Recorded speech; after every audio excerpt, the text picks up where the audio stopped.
Wow. Wow. Good morning. Good morning. Let's see.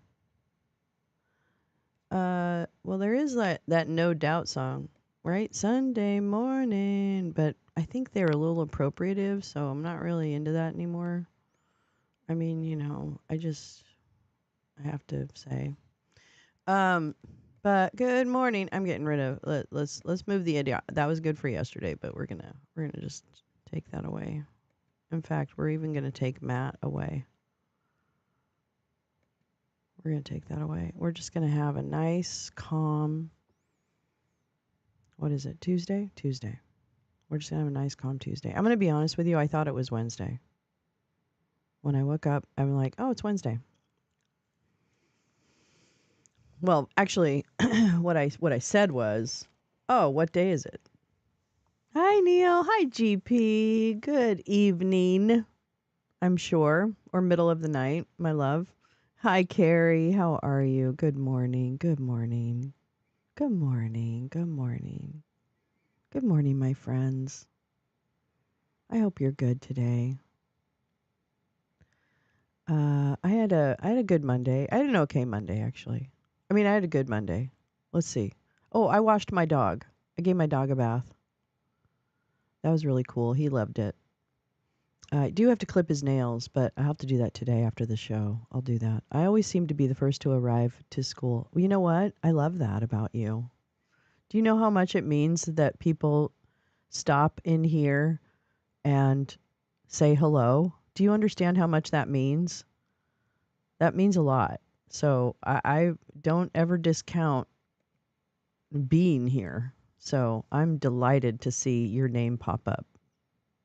So thank you. And you know what, Neil, another thing that you do that I really love is you welcome people who are new to the chat. And I'm so grateful for that. It really does. You say hello to people that come in.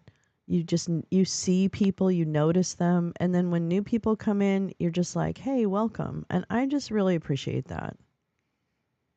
It's things like that that just make this experience so enjoyable. So everyone, I'm so grateful for all the stuff that you guys bring to this.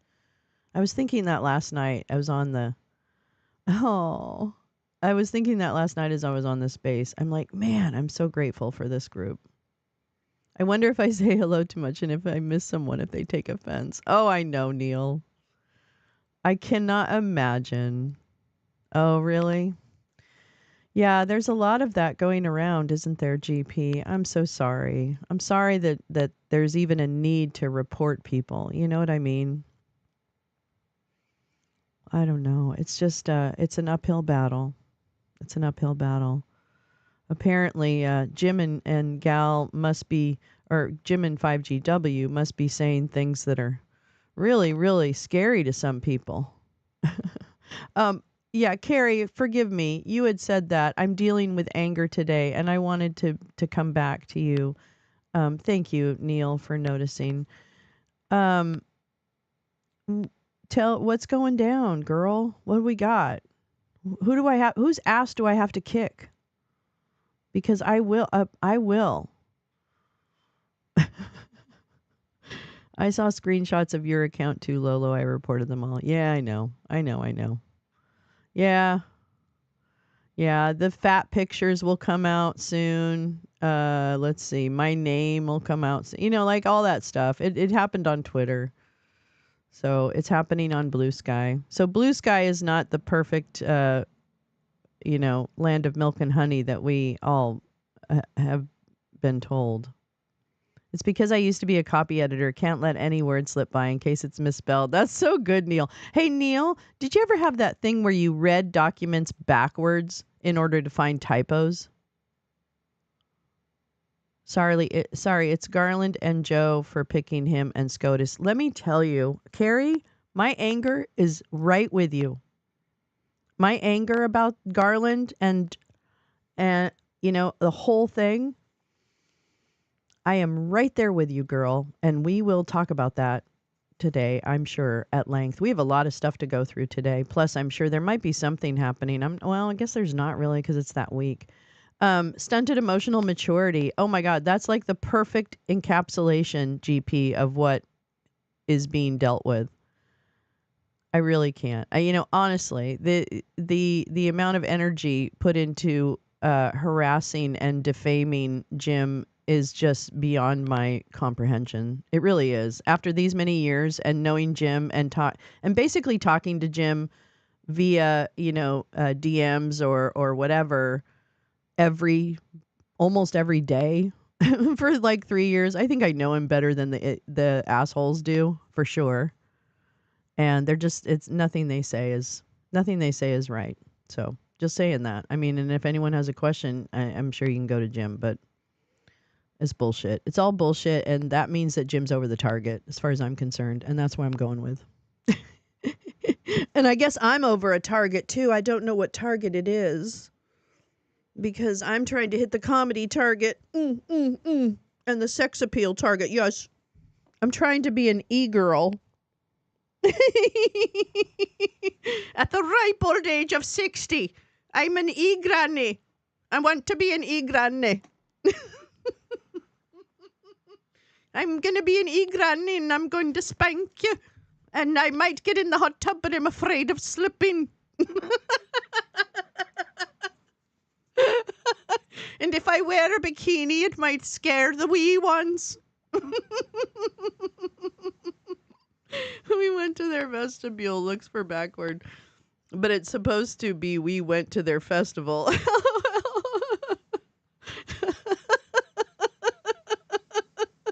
I'm gonna be an e-granny. Watch out, I'm coming at you. That's right. Maybe I'll do like I'll write your name on me body. That's right. If you give me some donos, I'll write your name on me body.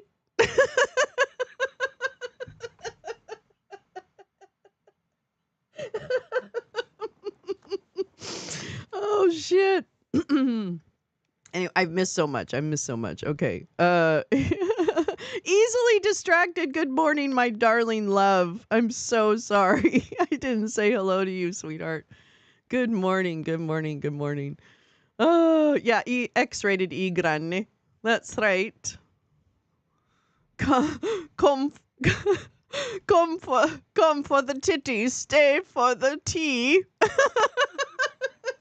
No, come for the titties, stay for the scones. The scones recipe. That's right, I'll give you my great granny's scones recipe. I'm Scottish in case that wasn't coming through.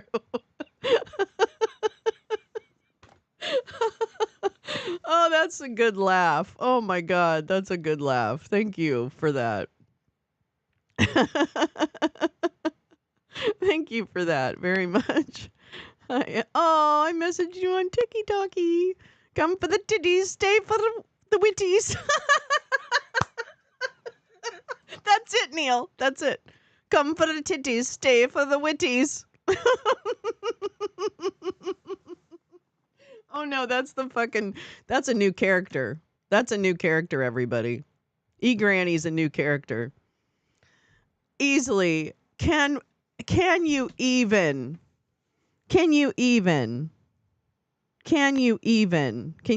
imagine? It's just mind-boggling to me that is the case. It really is. It's just fucking mind-boggling to me. Yeah, so that's it. Yeah, yesterday, in fact, I need to pull up that story because I actually hadn't pulled that one up, so let me do that. Trump tariffs. Every day it's something stupid. Every day it's something worse. Let's see. All right, we'll go to an AP news source. Hold on, let me see that. Okay. Nobody cares about Joe and Mika. Nobody cares. Let's get rid of that anyway. Meow, meow, meow, meow. Where's my... Oh, sorry. Sorry. Am I in the right thing? Yeah, I am. Okay. This is going to be too big. Hold on. Meow. Meow. Meow. Okay. So we have Trump. This is from the AP from 3 hours ago. I adored my grandmothers. I think about them all the time. I only met one of my grandparents, and she wasn't very nice, but of course, you know, she's my grandma, so whatever. But I didn't really know her that well. I was just too, you know, they were too old. I mean, sorry, they died. They died. They died. I would have liked to have met my grandpas, though, because they were apparently really cool people. Like, my grandpa was really cool to my mom growing up and just a great dad. And then my other grandpa was also just an amazing, like, farmer and just a nice, down-to-earth, you know, Midwestern Irish kid. And I just wish I'd met him because I would have liked that. I was disappointed to find Canada is no longer the U.S.'s number one trading partner. This is going to be weird. This is going to be so weird, you guys. Can I just say it? It's just going to be weird. Fucking weird. What the hell? Get out of there. All right, I'm going to read this. One grandpa I knew, but he died when I was young, New Year's Eve. Oh my gosh, how sad, Easily. That's so sad. That's so sad. Yeah, I kind of met the one grandparent that didn't have the best reputation for being nice. So, but that's okay. She was probably angry about something, I'm sure. You know, whatever. I don't know. We didn't get into it. I think I was like 6 when I met her. And all I knew about that trip was it was my first airplane ride. I went to Chicago and I threw up all over myself. And I had a great dress on and I was really sad about it. Shit's gonna be spendy as fuck. Yeah. Hi, Max. Hi, Carla.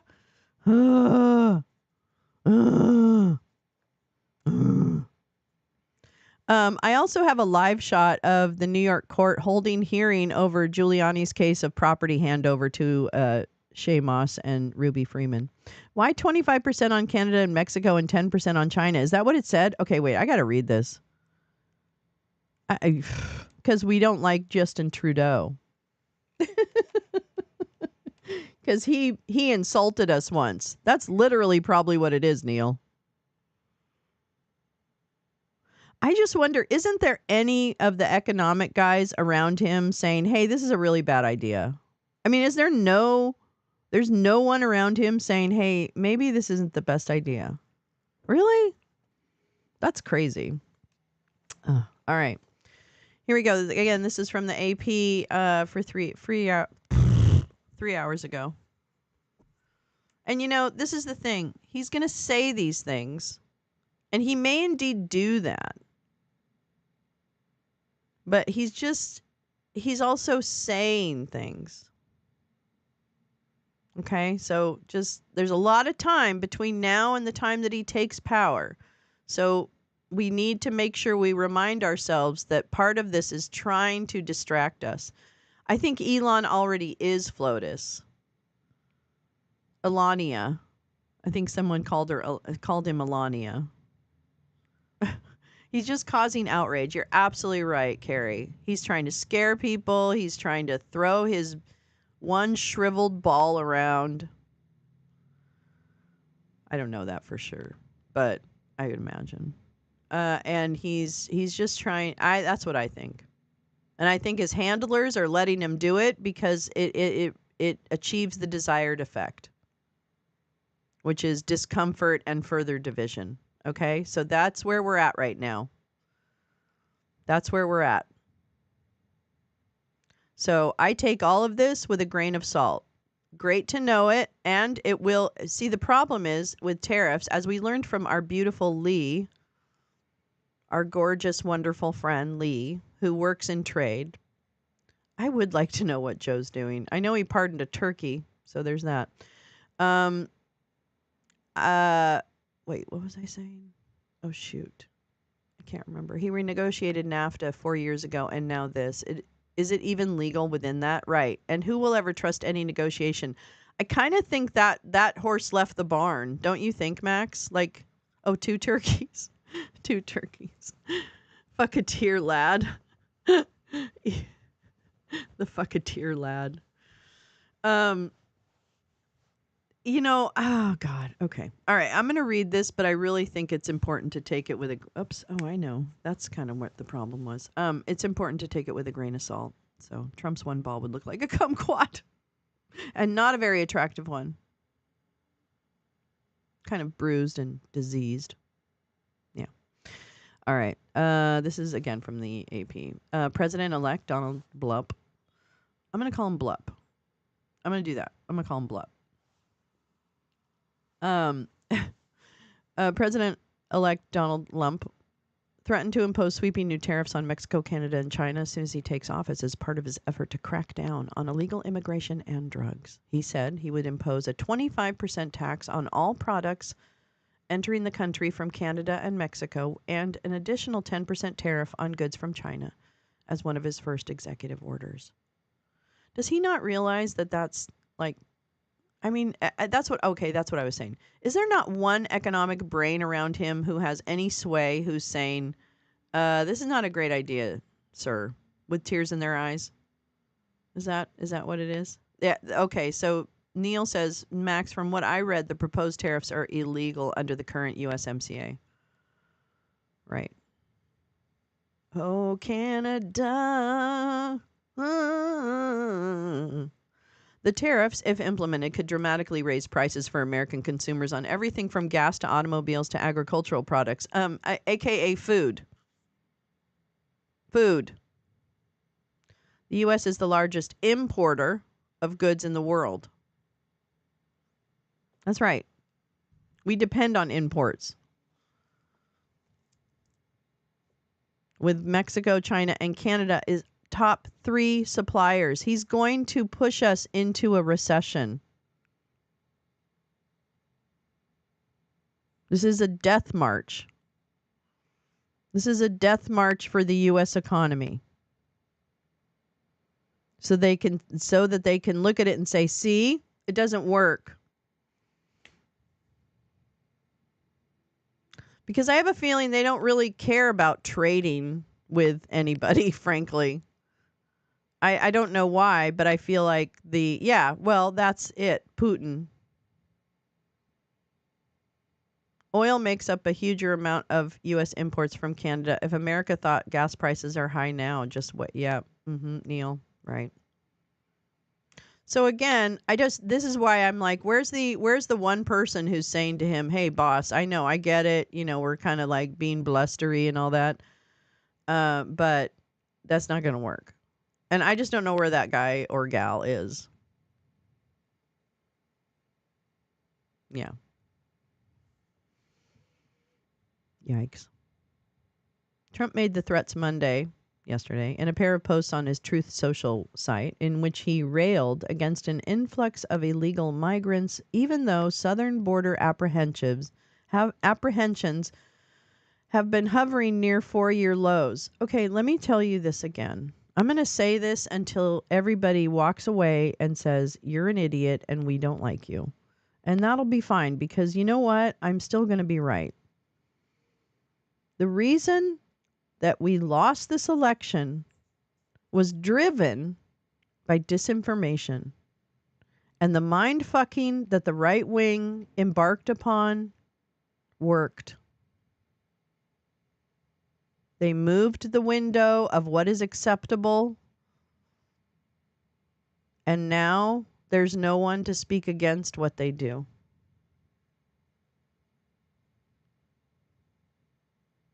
And then they can buy up everything when values go down and amass even more wealth. Right. And then they can privatize things here that you depend upon as part of our social contract or our government structure, however you want to put it. So disinformation killed the beast. 'Twas disinformation killed the beast. Just look at the people we watch for the last 3 years and 2 years and the ridiculous, outlandish stuff they believe. I know. I'm telling you right now, I'm sorry. And I know that all the dynamics that people talk about have a grain of truth, but they're missing the point. All of the topics people talk about as to why this election was lost are because disinformation drove division into this country. I'm telling you, I'm sorry. Mike Flynn is a key figure in how we got here from a mindset, because he mind fucked at least a third of the population along with his cohorts. And I'm fucking sick of thinking that we can't have a conversation about disinformation without being told, "Whoa, don't even get into that." Bullshit. The reason that people didn't feel Democrats were connecting with them was because they were fed tons of disinformation about her being stupid.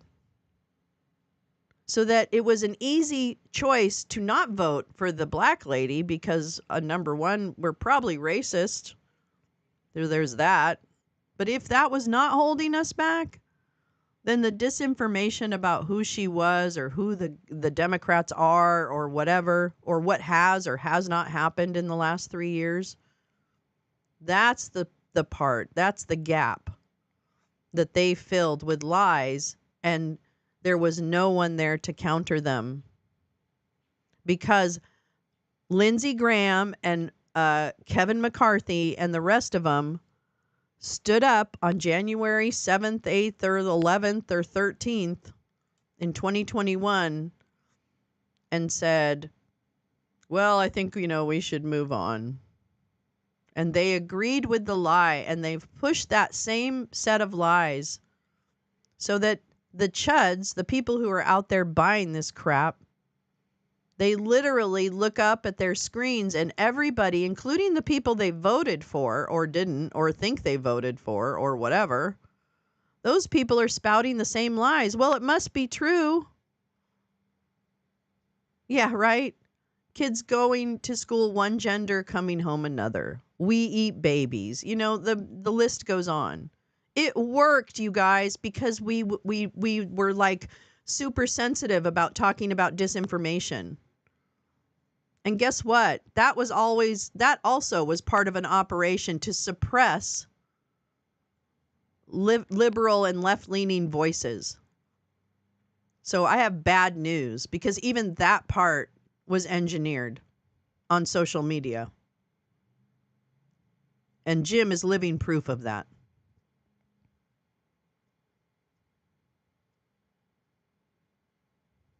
They are impermeable to truth smacks, but it is because we have not dealt with the disinformation issue in this country. That is why they're impervious, is because nobody is standing up and saying, this is nuts. Nobody. Because all of those people that might have stood up and said, this is nuts, ran for the hills.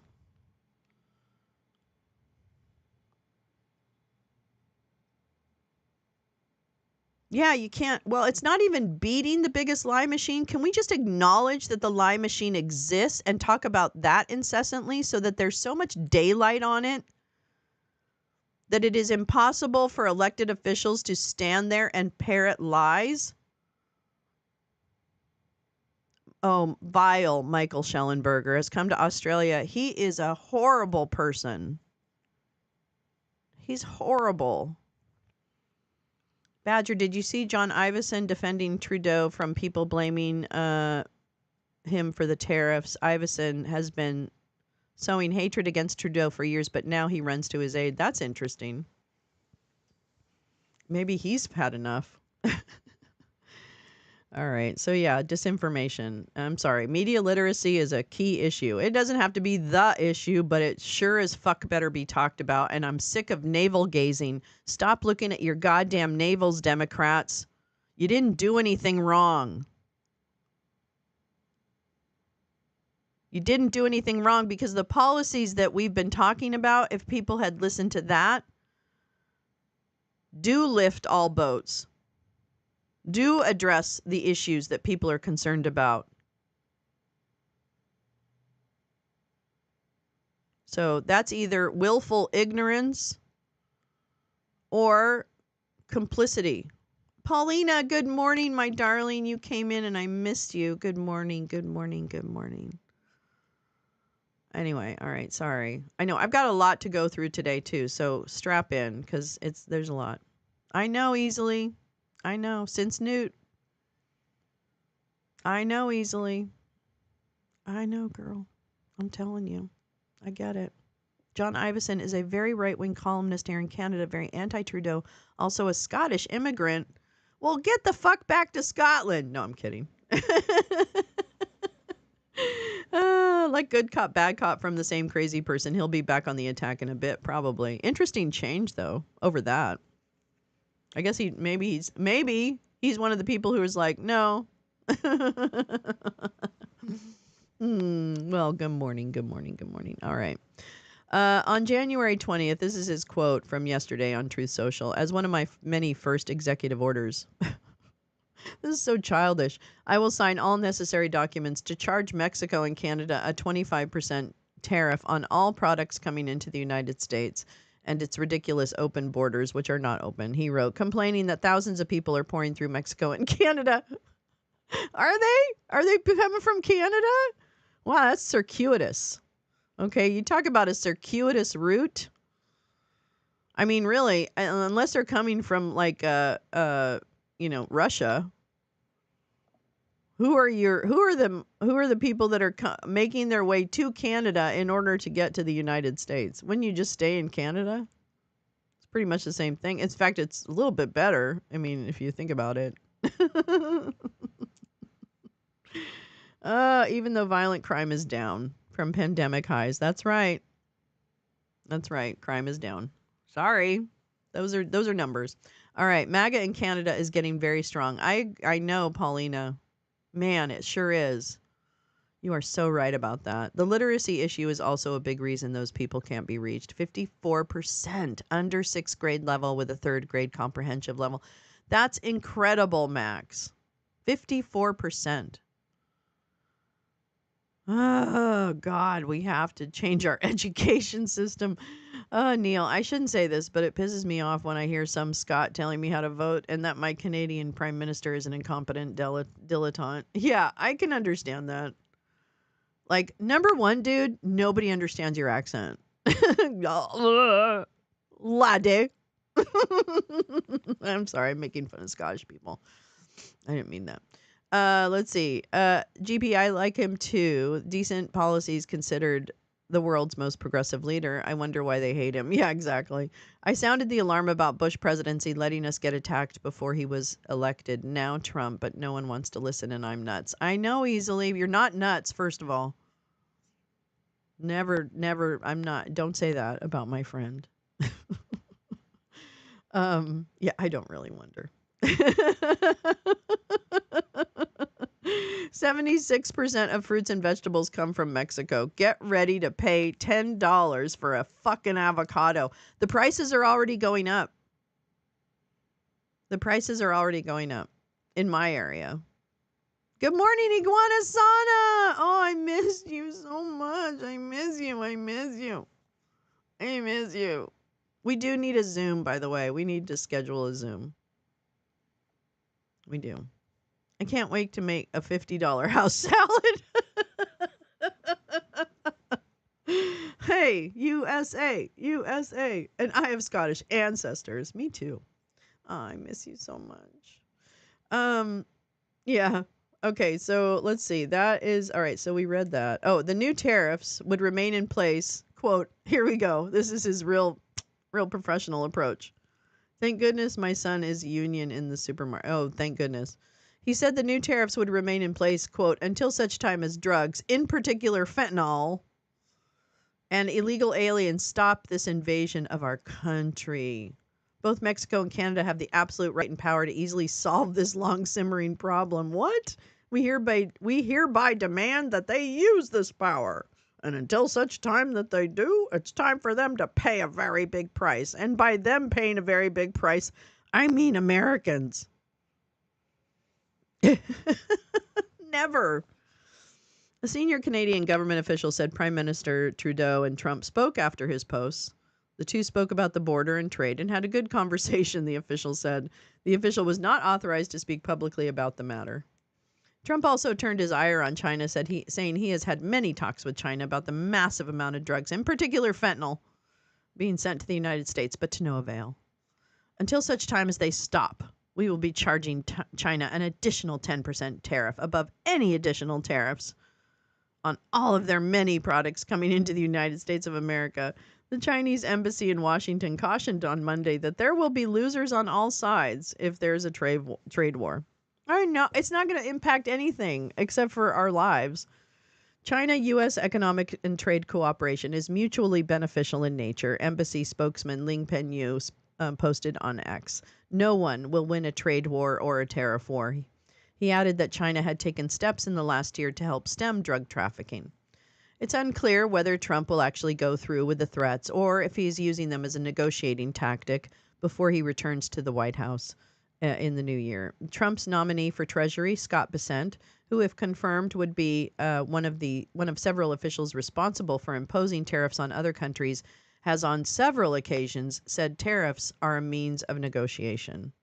He wrote in a Fox News op-ed last week before his nomination that tariffs are a useful tool for achieving the president's foreign policy objectives, whether it is getting allies to spend more on their own defense, opening foreign markets to U.S. exports, securing cooperation on ending illegal immigration, and interdicting fentanyl trafficking, or deterring military aggression.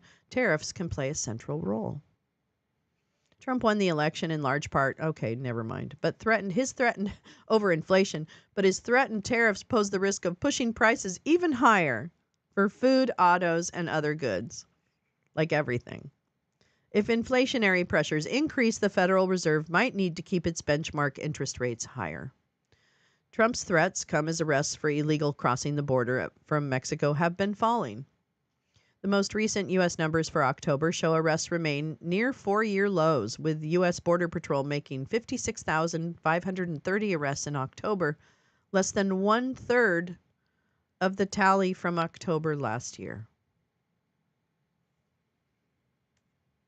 But, post-truth world. Meanwhile, arrests for illegally crossing the border from Canada have been rising over the past 2 years. That's right. The Border Patrol made 23,000 arrests between October 23 and September 24, compared with 10,000 the previous 12 months. More than 14,000 of those arrested on the... Oh, well, that's a year. Okay, so it doubled. More than 14,000 of those arrested on the Canadian border were Indian, more than 10 times the number 2 years ago. Well, then maybe we have an India problem. Maybe Modi is making life really shitty for people. Last week, a jury convicted 2 men on charges related to human smuggling for their roles in an international operation that led to the deaths of a family of Indian migrants who froze while trying to cross the Canada-U.S. border during a 2022 blizzard. God damn it. Much of America's fentanyl is smuggled from Mexico. Border seizures of the drug rose sharply under Joe Biden, and U.S. officials tallied about, I'm going to say that again, border seizures of the drug rose sharply under President Joe Biden, and U.S. officials tallied about 21,900 pounds of fentanyl seized in the 2024 government budget budget year, compared with 2,545 pounds. This is a very important story.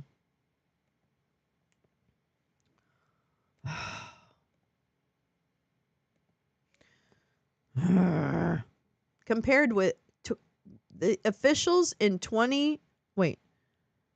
under Joe Biden, in 2024, the government seized almost 22,000 pounds of fentanyl, compared with 2,545 pounds in 2019 when Trump was president.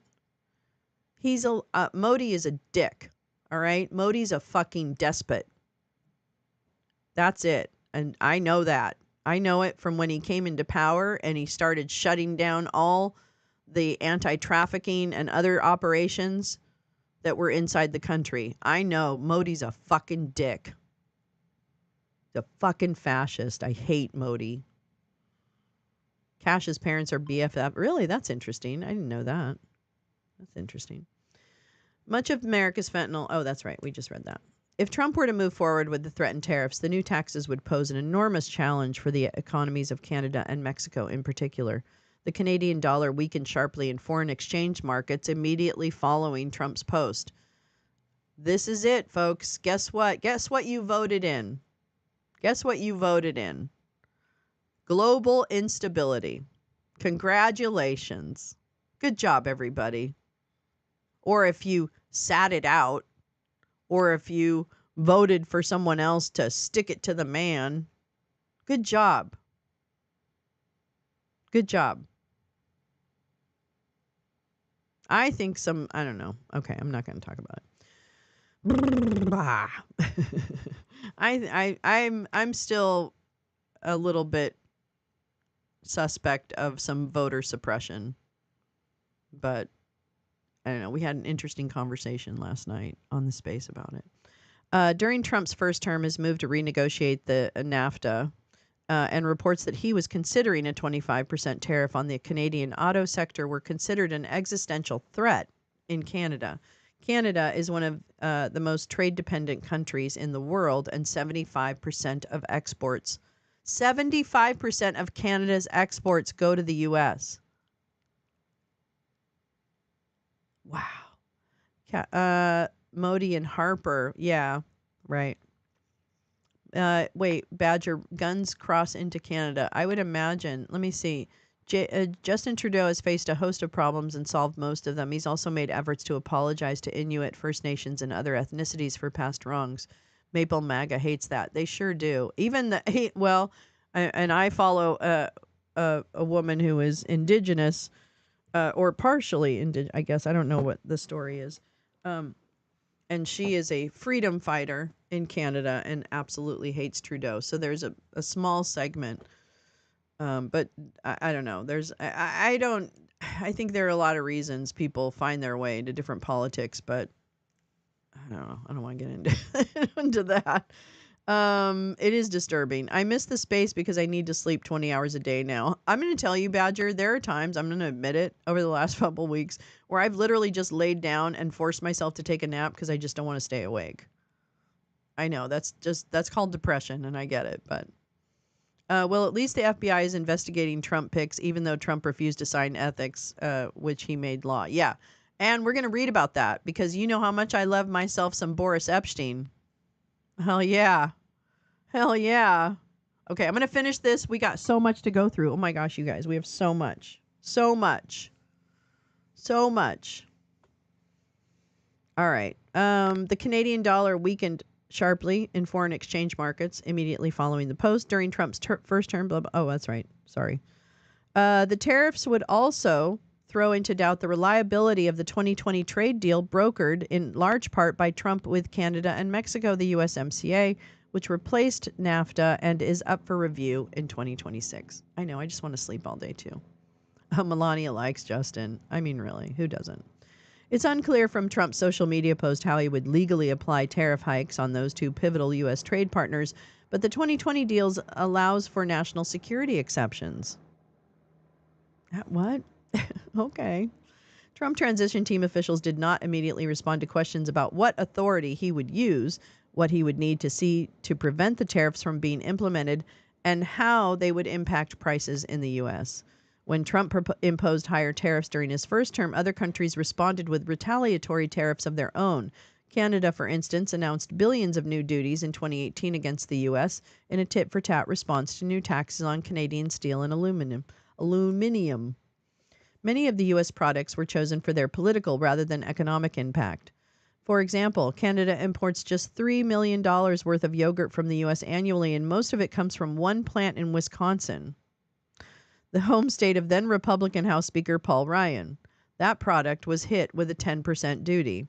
The Canadian government, in a joint statement from Deputy Prime Minister Chrystia Freeland and Public Safety Minister Dominic LeBlanc, emphasized the close relationship between the two countries and said they will discuss the border and vast economic ties with the incoming administration. Canada places the highest priority on border security and the integrity of our shared border. Our relationship today is balanced and mutually beneficial, particularly for American workers.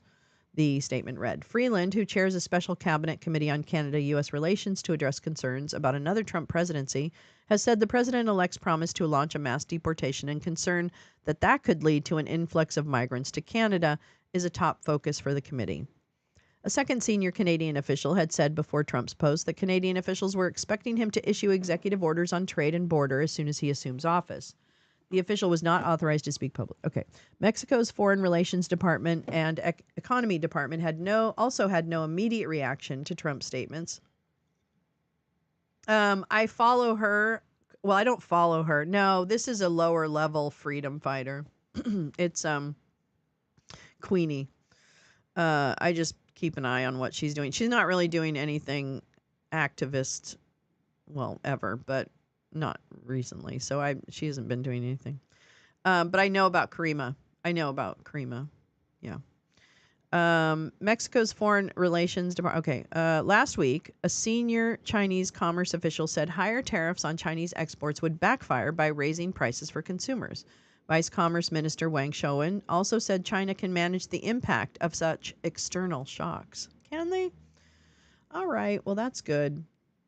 Let's see. Let me go. This is it. No, I don't want the news summarized. This is you know how I love myself some Boris Epstein stories. Let's see. Let me check in. Well, at least, okay. I went to sleep all day. I know. I just want to sleep all day, too. Trudeau took his daughter to see Taylor Swift in Toronto recently. Same night, Gaza protesters set cars afire in Montreal. The Conservatives attacked Justin Trudeau for dancing while Montreal burns.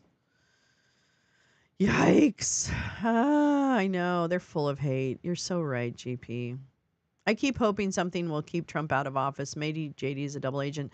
You know, the thing is that on the space last night, there is a lot of talk in circles about the 14th Amendment and that he can't be seated as an acknowledged insurrectionist, right? That they can't seat him as president. So yeah, she's a loco. And she gets kicked out of every freedom movement she tries to join. So it's always a short-lived follow because she's never part of anything for long. And then I check out while she's doing the personal, travels, and all I know is that she left her child and went on the road. So there you go. Anyway, which I thought was weird, but yeah, that's the thing. Won't the just swear in JD? Yeah, they would just swear in JD. They would just swear him in. And here's the thing. There's a lot of talk about that because, it is pretty clear that Trump is a vessel. Trump is not the kingpin. And there's a few kingpins. Most of them are billionaires. So I think that there's definitely they don't need him very much. Well, the SCOTUS settled the 14A issue, but they said, see, this is why I have the document. Do I have it pulled up? Hold on. I want to see if I have it pulled up. Because I thought they, and Snowden was saying last night in the space, I think it was Snowden, said that, that SCOTUS had acknowledged that he had to be on the ballot, but it didn't deal with seating him. But I'd have to go back to and I think I saved it. I think I went last night and saved it. Where is it? Fuck. Are you kidding me? Oh, I think I put it in a different folder. Okay. Shit. Where is it? Groove is in the hole. Yeah, here. I put it in the wrong folder. I understand what I did. Let's see. I want to make you a little smaller.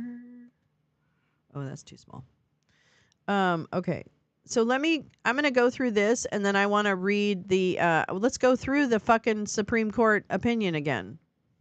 And we'll find what they say about that. He does seem super unhealthy. Oh, yeah, he won't last 4 years. But no, I wouldn't. okay, let me put it this way. I know, right? Aren't those cool, GP? They look pretty cool. Um I I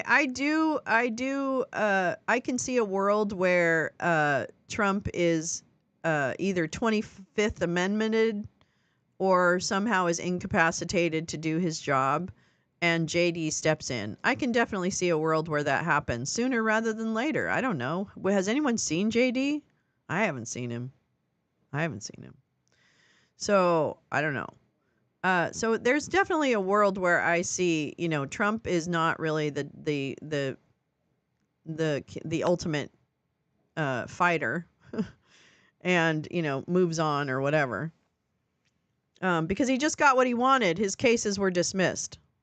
He just got what he wanted. Now I understand, and we'll read Mueller, she wrote's piece about that. Okay? But, yeah, all that. Okay, so let me read about Boris. Don't deny me my Boris moment. Damn it. All right, here we go. Whoops, let me do this. I get dizzy thinking of getting that high. Oh yeah, actually I know. Actually, I don't do. Well, I do have some high heels, but I don't wear them. I have them, but I cannot wear them. Paul J, how you doing, babes? How you doing, babs? They'll weekend with Bernie him as long as possible, the way they did with Reagan. Yep, you're right. And it won't be hard, will it, Max? Because the guy can disappear for days at a time. And nobody says anything. Yeah, Paul J., how are you feeling today? Democracy Dino with tornado baby. Boo boo. It's my baby. Me too. Don't worry. I don't wear high heels since 2020 and I don't miss them. I mean, yeah. I mean, I like them. They're really pretty, but oh my God, I missed you all. Work is crazy. Lee! Holiday rush compounded by tariff rumors on social media. I need my loungers. We need you too. We were just talking about you because we read an article about the tariffs and I was singing your praises. So I'm so glad you're here. Oh, I'm sorry about work. That's ridiculous. This is a holiday week. It's time for you to take off. Tired and blah, Paul. Oh, babes. All right. We're going to focus on restoration. All right? We're going to focus on restoration. Oh. I'm glad you're here, Paul. I'm real glad you're here. So, you're in the right spot. That's what I say. All right, here's my favorite. Look at that little face. Actually, I like that picture. I wonder if I can save that image. Fuck. Why are they always web files? Not 1776 restoration, not restoration hardware. Restoration of the self. Self-love, if you will. We have a big deadline with Customs and Border Patrol on Monday, so not much of a holiday. Thanks for the love and support. Oh, Lee, that fucking sucks. That fucking sucks. Here we go. Kitten fight. Kitten fight. Here's a little kitten fight. Oh, bye, neighbor. Attorneys for Donald Trump conducted an internal investigation into allegations that one of his top aides, Boris Epstein, has sought to gain financially from his influence with Trump. Are you kidding me? And others in the president-elect's orbit, according to multiple sources familiar with the matter. This is my shocked face. Yeah, I'm gonna try and cheer you up, Paul. Okay. Oh my God. The internal investigation, which was confirmed by half a dozen sources and is not criminal in nature, has probed multiple instances of Epstein allegedly requesting payment in exchange for promoting candidates for administration positions or offering to connect individuals with people in the upcoming administration relevant to their industries. Oh, Boris. Where are the tiny hands? Hold on. They're not far, darling. They're not far. Oh, maybe they are. Where's my fucking tiny hands? Where's my tiny hands? Well, I mean, I do have this one. It's kind of dirty, though. because it's been in the drawer. Although dirty, it has some. Okay, yeah, the dirt kind of gives them. Some gravitas. So, we'll go with it. Okay, here we go. Well, where is my other little hand? Because I don't want to flip everybody off all the time. Oh, here we go. This one's dirty too, but that's okay. That's all right. Here, we're going to do that. We're going to do that. Okay, here we go. That's much better. Oops, get my hand out of my nail out of the way. All right, here we go. Here we go. The internal investigation. Okay, yeah, right. Okay. Yeah, we read that. Oh, it's hard to do this with the little fingers. What? Okay, I have to do it with something else. In one instance, he requested as much as 100,000. Wait.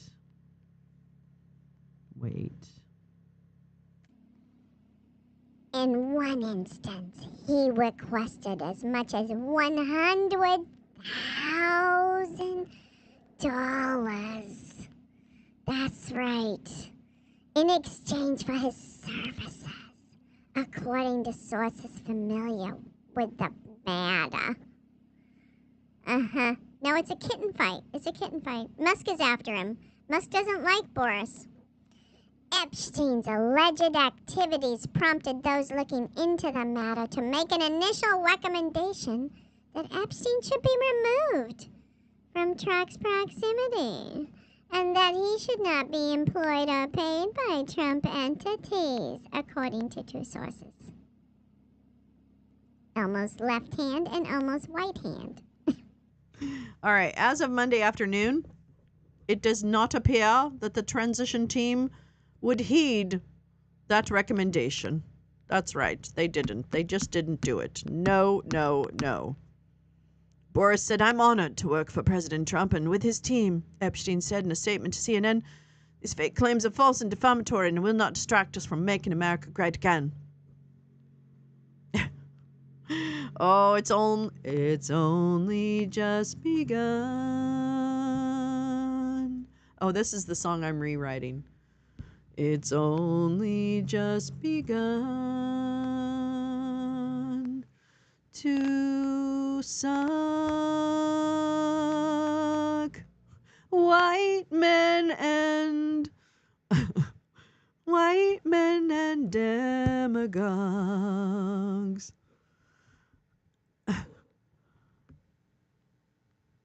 Right now we're walking, but soon we'll run. Teresa! Bop, bop, bop, bop, bop, bop, bop. The next 4 years are going to be so damn grifty. Oh, Carrie. Oh, my lordy.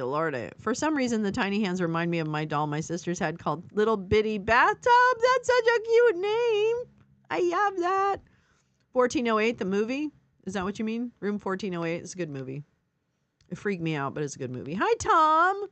Carrie, I had that thought that's lingering yesterday. Remember, the future is what we make it. Yeah, that's what they say, but I'm not really sure. I'm not really sure I'm down with that right now. I'm more in the I'm really pissed off mode. I'm trying to keep it together, but I'm really pissed off, and I'm really tired. That's right. I'm tired, and I said I was tired, and you said, "Well, that's too bad." Yeah. Da da da da da da da da da da. Na na na na na na na na. Why can't I lift this finger up? Na na na na na na na na na. Na na na na na na. Why are our hands two different colors? We came from the same. Oh no, we didn't. We came from different groups. Da da da da da da. Okay. All right. Well, that is. Here we go. Epstein, long seen as one of Trump's most loyal advisors, has played a significant role. Oh, get your other finger out of there. In the transition, sitting in on key meetings, calling White House after 11 a.m., going to express my opinion. Hell yeah. Hi, gal. Played a significant role in transition, sitting in on key meetings and candidate briefings at the president-elect's Mar-a-Flarto resort in Palm Beach, Florida. But his presence has often been a divisive one. Oh, this is so musky. A notorious Trump world infighter, Epstein is known for his combative and loud personality and often boasts about his close relationship with Trump, according to sources in and around the president-elect's orbit. We know this about him. He's a sycophant, and he's a clinger, and he's a fixer, and he's a bad person. And I wouldn't be surprised. Well, never mind. In recent years, Epstein has acted both as an attorney and an advisor to Trump and, much to the chagrin of some more experienced lawyers in Trump's inner circle, played an influential role in organizing his criminal defense strategy after the former president was indicted 4 times. And remember, he got mad, like I think, not Parlator, but another guy quit because of him. Who was that guy that quit? I think he's making him something. While Epstein has not been accused of illegal behavior, the decision to launch an internal investigation reflects the Trump team's cautiousness. Oh, this is bullshit. Oh, CNN, you're so full of shit. Listen, here's why it's being done. Let me tell you why Boris Epstein is under investigation by the Trump team. Because Elmo said he should be. That's it. Elmo said he shouldn't be. So should be. So that is why Boris Epstein is in trouble, because he pissed off Elon Musk. And when Alania gets mad, nobody sleeps. No, Paulina, you probably got victimized by a block list. You probably got victimized by a block list. Because Blue Sky has a block list problem that they won't acknowledge. Those block lists only gave a way for the bullies to start putting people on so that you would not find them. Okay? So Blue Sky, you don't understand ops. You don't understand bullies. You don't understand that. You understand how to keep porn bots out, which is fine. That's great. But you don't know how to actually manage your community. Are you suspended? You should probably check, gal. Might be. Anyway, so that's my thing about Blue Sky is I think they are not all that they say they are. They're not all they say they are. They haven't figured it all out. I guess they trust humans. I don't know why, but whatever. Yeah. I'm still there. Oh, there we go. There's her profile. I have read that Musk and Epstein, they fought. They fought publicly. We read it a week ago or something. Oh, you used to follow. Okay, we'll figure it out. Oh, that's interesting. I wonder why that's happening.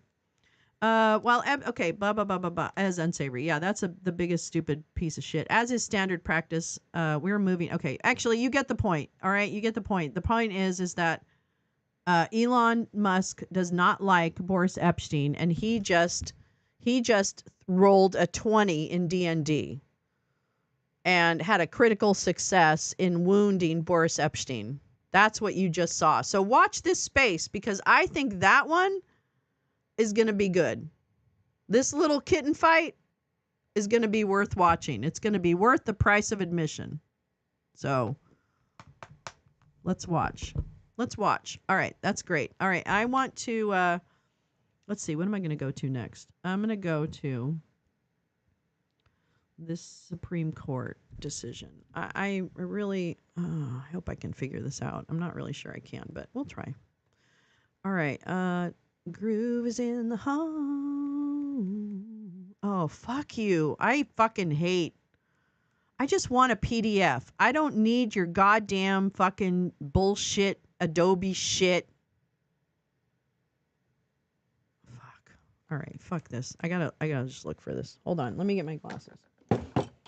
Hi, Teresa and Gal. I reported Blue Sky accounts that are defaming you and screenshotting your account. Yep.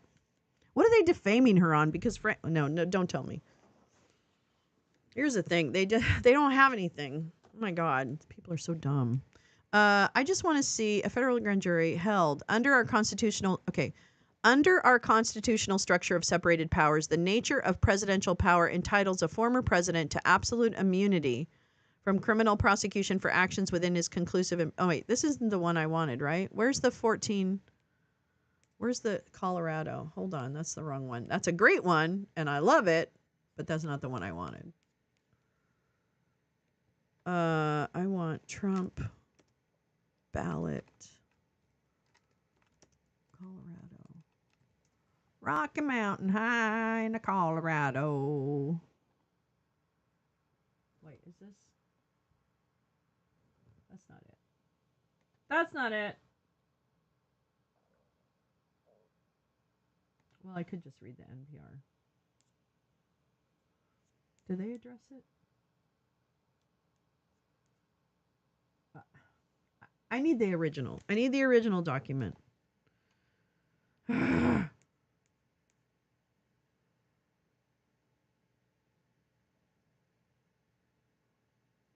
Okay, wait. Maybe this is it. This might be it. Well, it's SCOTUS blog. Concluded presidency, that court was not in office.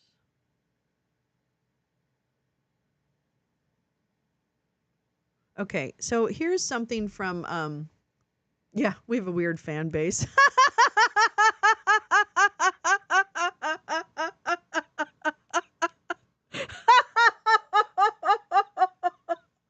Oh my God, Gal, I love you so much. I have a pretty weird anti fan base over there. It's strange. I try to be I'm trying to be pretty nice to everyone. I know. I don't clearly that doesn't matter. Clearly that's not the point. So, gee, let's see. Yeah, you've kind of uncovered some powerful information about some powerful people. Huh. I don't know. Coincidence? I think not. Anyway, that's all right. Haters gonna hate, ain'ters gonna ain't. And we're just gonna keep on keeping on. Boop, boop, boop, boop, boop. All right, let me make this bigger for everybody's benefit. All right, this is the SCOTUS blog, which I just yelled at that guy that started this, but that's fine. Okay, Supreme Court rules state cannot remove Trump from ballot for insurrection. Now, this is what Snowden was saying last night is that, the 14th Amendment is very clear that he can't be seated as president. Okay. So, yeah, they're a weird bunch. I know. GP, you're so kind. You're like a sentinel, like there's just when you see things, you take action immediately and you do it on behalf of everyone. Like, I'm just really grateful. You're you really go in there and charge right in and speak truth to not power because they're not powerful, but a guardian. You really, you pay attention to what is happening. And I'm really grateful for that. I'm just grateful. I feel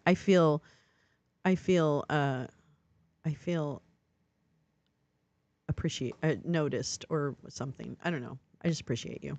Haters block lists are useful follow suggestions and their follow lists are great. Carrie. Yeah, just do the opposite. Just do the opposite. I mean, the Supreme Court probably. But here we go. Okay, so I just want to read this. The Supreme Court ruled that states cannot disqualify Trump from the ballot for his role in the January 6 attacks on the U.S. Capitol. In an unsigned opinion, a majority of the justices held that only Congress and not the states can enforce Section 3, which was enacted in the wake of the Civil War to disqualify individuals from holding office who had previously served in the federal or state government before the war, but then supported the Confederacy against candidates for federal offices. All 9 justices agreed that Colorado cannot remove Trump from the ballot. But 4 justices, Justice Amy Coney Barrett in a separate opinion, and Justices Sonia Sotomayor, Elena Kagan, and Ketanji Brown Jackson in a joint opinion, argued that their colleagues should have stopped there and not decided anything more. Yeah, Congress. Yeah, I guess. I don't know. I mean, I think all the rules are kind of gone. You know what I'm saying? Like, I don't think it's, if you create, we haven't created any lists. I don't really understand the Blue Sky place yet. I put you on a gal squad list, I think. Oh, that's cool. What original document were you looking for? I was looking for this opinion from the Supreme Court about the Colorado seating to see what it was about him being an insurrectionist. It's a bummer I can't see you. I wonder, I don't know how it works either. Is there a golf squad list? Yes, iguana thought. Yep. I follow Pauline on Blue Sky, but I don't know if that helps. I guess you can't really see people's follows. But anyway. All right, here we go. The court's decision comes just one day. Okay, that's fine. The dispute. Okay, wait, where was the part? Oh, here we go. This is the part I want to read.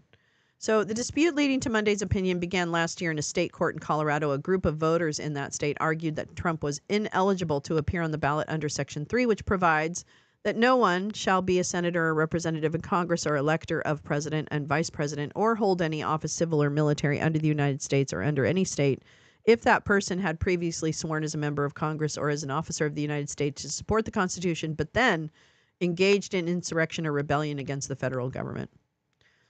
I don't remember, Teresa.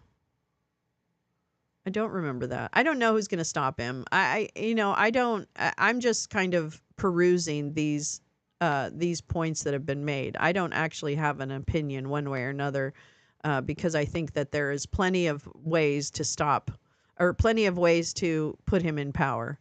You know what I mean? Like, I think it's, I don't know. But I'm curious because this is, I mean, I appreciate the points that people are bringing up.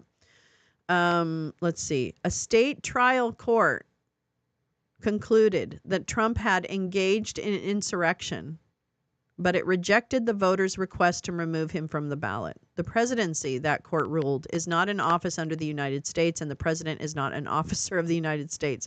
That's kind of dumb. The voters appealed to the Colorado Supreme Court, which agreed that Trump is ineligible to appear under the ballot, but that court put its ruling on hold to give Trump time to go to the Supreme Court. In a 13... Okay, this...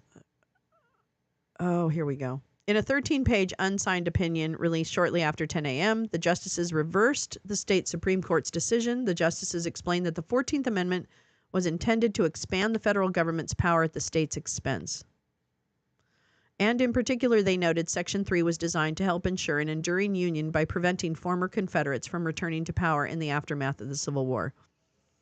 Okay, I'll take a look at it. I don't know how to do lists either. I don't know how to find out what lists I'm on. I don't know any of that. But before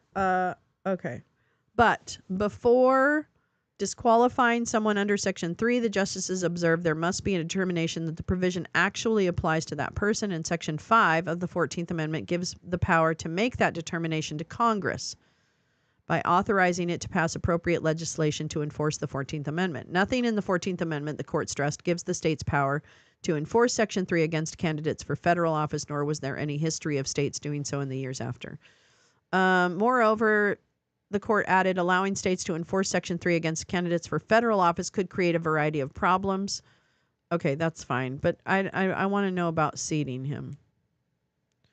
The court did not reach some of the other issues that Trump had urged them to decide in his brief on the merits, such as whether... Oh, there you go.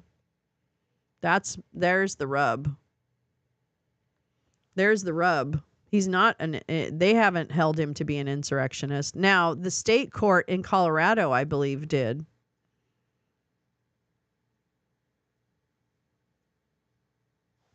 So, let's see.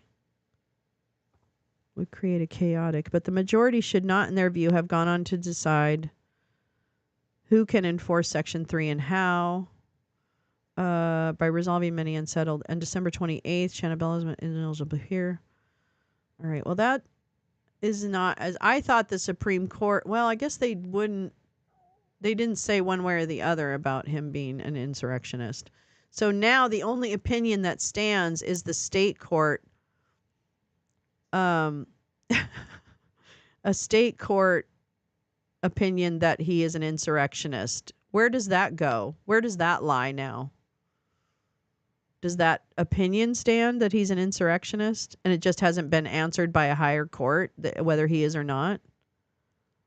Aw, you're so nice. I'll go look at the Gal Squad. Wait, I want to see this. Hold on. I want to see this list. I want to follow this list. I'm probably not following it. Nee, nee, nee, nee, nee, nee, nee. Nee, nee, nee, nee, nee, nee. Oh, Gal Squad. Pin to home. Hell yeah. Doing it. Aw. Tara Reid. Okay, we have so much to read. I can't do this. Okay, we have so much to read. Oh my god. Okay, wait, which one am I gonna do next? Well, I'm gonna do Jim. I'm gonna do this one.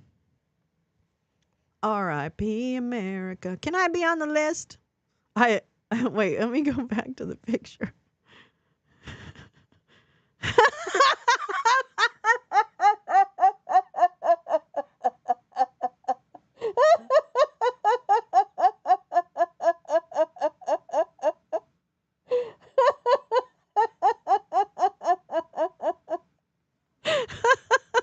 Doorknob Almighty. Oh, you're Doorknob. Oh, me, pick me. So big. So big. Look at the puppy. We're fucked. The puppy's saying we're fucked. Oh man, that makes me laugh. That makes me laugh. Oh yeah, this is Gal Squad. Oh whoops, I'm just on Jim's. I'm like, is that it? Oh look, there's Iguana Sauna. Whoop whoop. Oh, Gibson guitars. God, I'm so done. Oh, they're all gonna get released. Clayburg, stop it. They're all gonna get released. Shit. Okay, we can't spend time on that. Here we go. I was gonna read this. That has never been more perfect. I love it. How big is this shit show? How big is this shit show? Wait. How big is this shit show? This big! We're fucked! Oh, Joe. God damn you. God damn you. Here we go. It has been a tragic day for America. May she rest in peace. I fear there is no coming back from this. No amount of CPR will save her. While Joe Biden is doing the annual performative turkey pardoning on the White House lawn, giving a speech that has absolutely no mention of the reality we find ourselves in, our designated white knight Jack Smith has filed a motion to dismiss all of his federal cases against Donald Trump. As a reminder, the only reason Jack Smith is dismissing the charges is a Justice Department guideline, a norm, not a rule or a law. The Biden administration has formally prioritized norms and institutions over the preservation of the republic and the protection of the American people from a transnational organized crime ring that has already tried to seize power through violence. At the same time, Trump's new owner is planning the destruction of the American way of life while brainwashing 205 million people every day into great replacement paranoia. Just today, unelected plutocrat Elon Musk, or Elonia as I like to call him, normalized slavery as an extremely common practice. Called neo-Nazi lunatic Tom Homan the judge dread we need, expressed his plans to purge universities of the woke mind virus infection, and openly bragged about creating an alternate reality with a white nationalist account. And he gives the examples here, which we won't necessarily go over. Now, this I thought was very interesting. Here is Elon Musk's father, Errol, admitting that, as I've reported, Elon's grandparents were in the Nazi Party, the German Party, and were very fanatical in favor of apartheid. It could not be any more clear that this is exactly what Musk is trying to recreate in America. No, wait a minute. When we were going out, she still going out. I didn't get her parents. By the way, were very fanatical in favor of apartheid. This is quite interesting. Her parents came to South Africa from Canada because they sympathized with the Afrikaner government.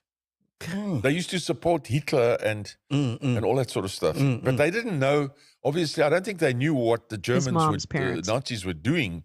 But they in Canada, they were in the German party in Canada, and they sympathized with the Germans. Yeah. So when the Afrikaners government came into power here in 1948, then May's father, who was quite an interesting guy, he was a very good pilot, he said he wants to be with the Afrikaners because he agrees with apartheid.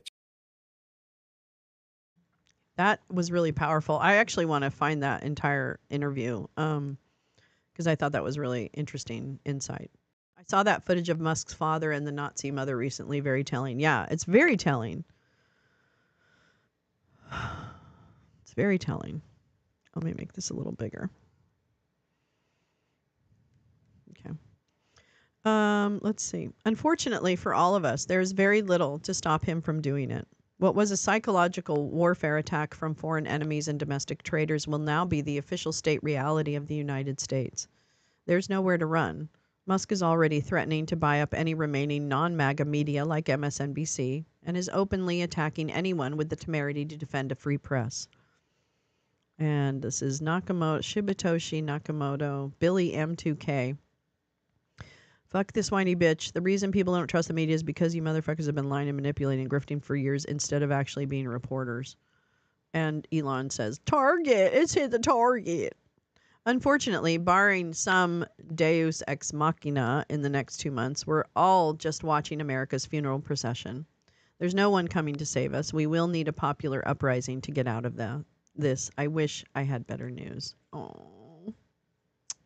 Well, this is fascinating. This is just fascinating to me. Let's see. Stop. Oh, yeah, I have this from last night. We were talking about this. Hi, SB. How are you? How are you? Good to see ya. Welcome. Mayorkas and Ray skip public Senate hearing on threats to nation. Hearing canceled amid DHS and FBI request for classified briefing instead. This is from yesterday? No. This is the 21st. I'm sorry. This is a little old, few days old.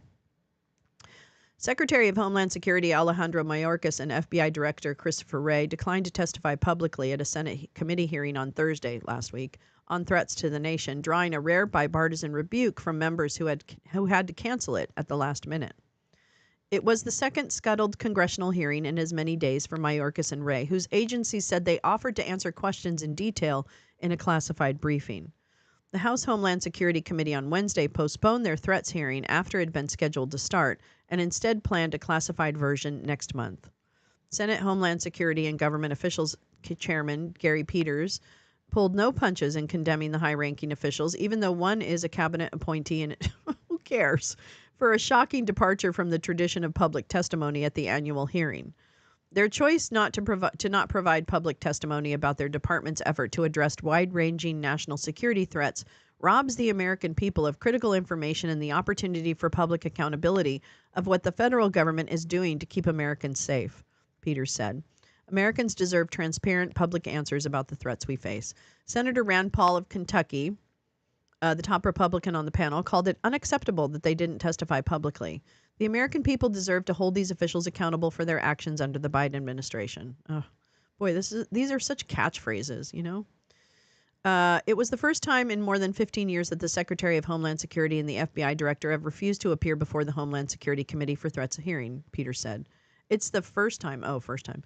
The likely issues members wanted to hear about include Russia continuing its efforts with election interference, which now includes evidence of bomb threats to polling places in Georgia during the 2024 election, as well, and in other places too, as well as reports of certain FEMA officials who were on the ground during relief efforts for Hurricane Helene and refused to go to the homes of those. Yes, we had that hearing. Also, questions swirl around whether President-elect Donald Trump will, upon taking office, seek to fire the FBI director, who will be in the middle of his 10-year term at the start of the new administration, and the Department of Homeland Security's efforts on immigration and U.S. security at the U.S.-Mexico border. Secretary Mayorkas and Director Wray's refusal to speak publicly about their department's work will only increase the concerns that many Americans have about our nation's security at a challenging time, flout the committee's efforts to conduct responsible oversight, and will deal a serious blow to trust in our government, Peters said. A Department of Homeland Security spokesperson said in an email that DHS and the FBI have offered to the committee a classified briefing to discuss the threats to the homeland in detail, providing the committee with the information it needs to conduct its work in the months ahead. Oh, okay, cool. DHS and FBI have already shared with the committee and other committees and with the American public extensive unclassified information about the current threat environment, including what we read, the recently published Homeland Threat Assessment, the spokesperson said. DHS takes seriously its obligation to respond to congressional requests for testimony. In fact, Secretary Mayorkas, blah, blah, blah. Okay. The FBI, in an email, said the agency remains committed to sharing information. We've testified extensively in public, and we need to do it in a confidential setting. But those explanations weren't enough to stop criticism from members of Senate panel on both sides of the aisle. Hawley posted on social media that Ray and Mayorkas were trying to cancel and testify only behind closed doors. After the duo canceled, Hawley posted that he looked forward to Director Ray's resignation. Okay, whatever. All right. Yeah, we know. He's butthurt about it. The cancellation in a more muted response. Okay, fine. That's fine. Okay, there's really nothing more about that. Let's see. Oh, this is one we just read. That is some videos. Let me make sure I've got everything that I wanted to read. Oh, this. I wanted to read this too. Last night Spaces. I thought it was a really good discussion last night. Spaces are tough, right? Because like I am, when people come, like the dude that came up and he was like really upset, and I understand that. I mean, I totally understand being upset. But it's so hard on Spaces. I'm not like a Phil, what's that guy's name? Phil Donovan, right? Phil Donovan. I don't know what his name is. Anyway, I'm not Donahue. I'm not like one of those people. I'm not really good at like facilitating a conversation of like, like the dudes with the really different views and stuff like that. I'm really there to just like, thank you. I'm really there to just like create a setting where it's just kind of like calm. That's really what I'm trying to do. I don't want to set up big debates and things like that. So I'm always a little like, I don't know if we want to get into that. So I don't know. I'm probably not the best Spaces host because I'm not really in there to do it that way. I'm not a chud whisperer. No, definitely not. They hate me. They fucking hate me. God, I was banned immediately. I'm telling you, they just can't stand me. I think I eat babies. I don't know. Maybe I do. I don't know. Maybe there's a baby in my coffee right now. Just kidding. All right. I want to read this. Jack Smith seeks to preserve the case against Trump. This is from yesterday. Today's special counsel Jack Smith has asked Judge Chutkan to dismiss the January 6th subversion. I replied, you have me blocked because of a list you may have clicked to block. It is someone else's list. Oh, that's happening all the time. Tried to listen again, but the sound levels in those spaces, are they? Because I don't find that to be the case. I wonder if it's the device. Have you tried it on different devices, Max? I just wonder about that. Yeah. Okay. Good morning. Today's motion from Jack Smith is asking Judge Chutkan to do something that's never been done before. Dismiss a criminal case against a president-elect without prejudice for crimes he allegedly committed as a private citizen, specifically to allow the same charges to be brought once again the president's term is over or he is otherwise removed from office by resignation or impeachment. From what I can deduce from this motion, Jack Smith went to the DOJ Office of Legal Counsel to ask how to proceed in line with Justice Department policy, which is based on the Constitution. Because Trump won the election, Jack Smith explains that there are now two competing ideas at odds. The Constitution's requirement that the president must not be unduly encumbered in fulfilling his weighty responsibilities, see Nixon v. Fitzgerald, the nation's commitment to the rule of law, and the longstanding principle that no man in this country is so high that he is above the law, U.S. v. Lee. Well, okay, I'm just so mad. The Office of Legal Counsel has weighed in twice on prosecuting a sitting president, once in 1973, concluding that a criminal prosecution of a sitting president would violate the separation of powers and unduly interfere in a direct or formal sense with the conduct of the presidency. The second OLC, Office of Legal Counsel, memo on the subject was written in 2000 and came to the same conclusion but added a categorical rule against indictment or criminal prosecution of a sitting president. But both of the memos also vehemently asserted that no man is above the law.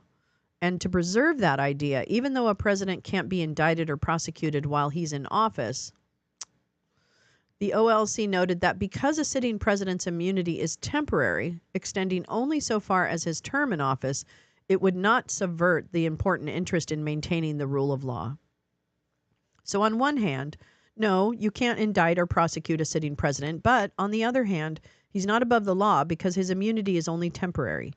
Basically, the one thing holding that no one is above the law is the fact that we can charge him once he's out of office.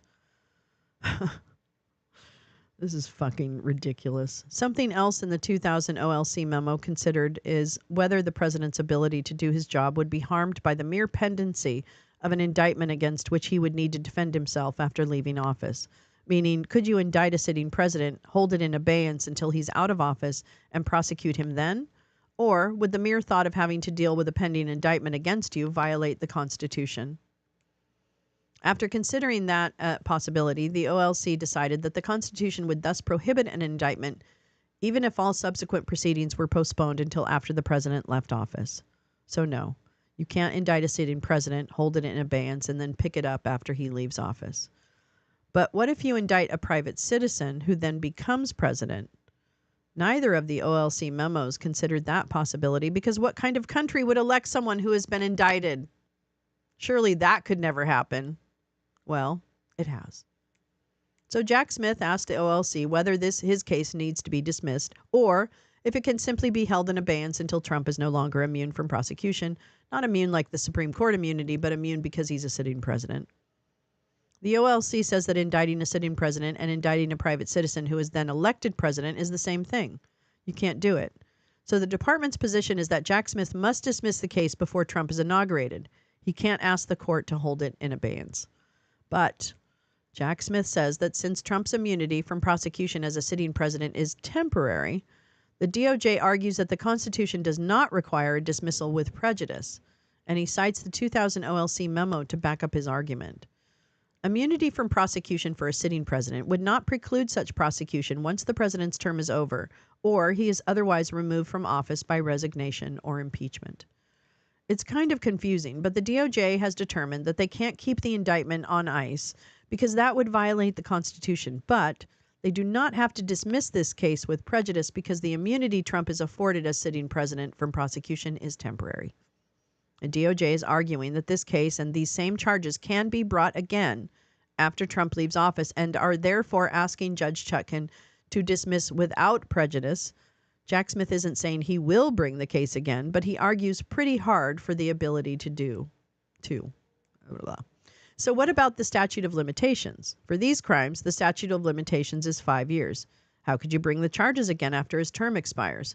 Jack Smith points out that both the 1973 OLC memo and the 2000 memo considered this notion. If you can't indict a sitting president and hold the indictment in abeyance, what do you do about the statute of limitations?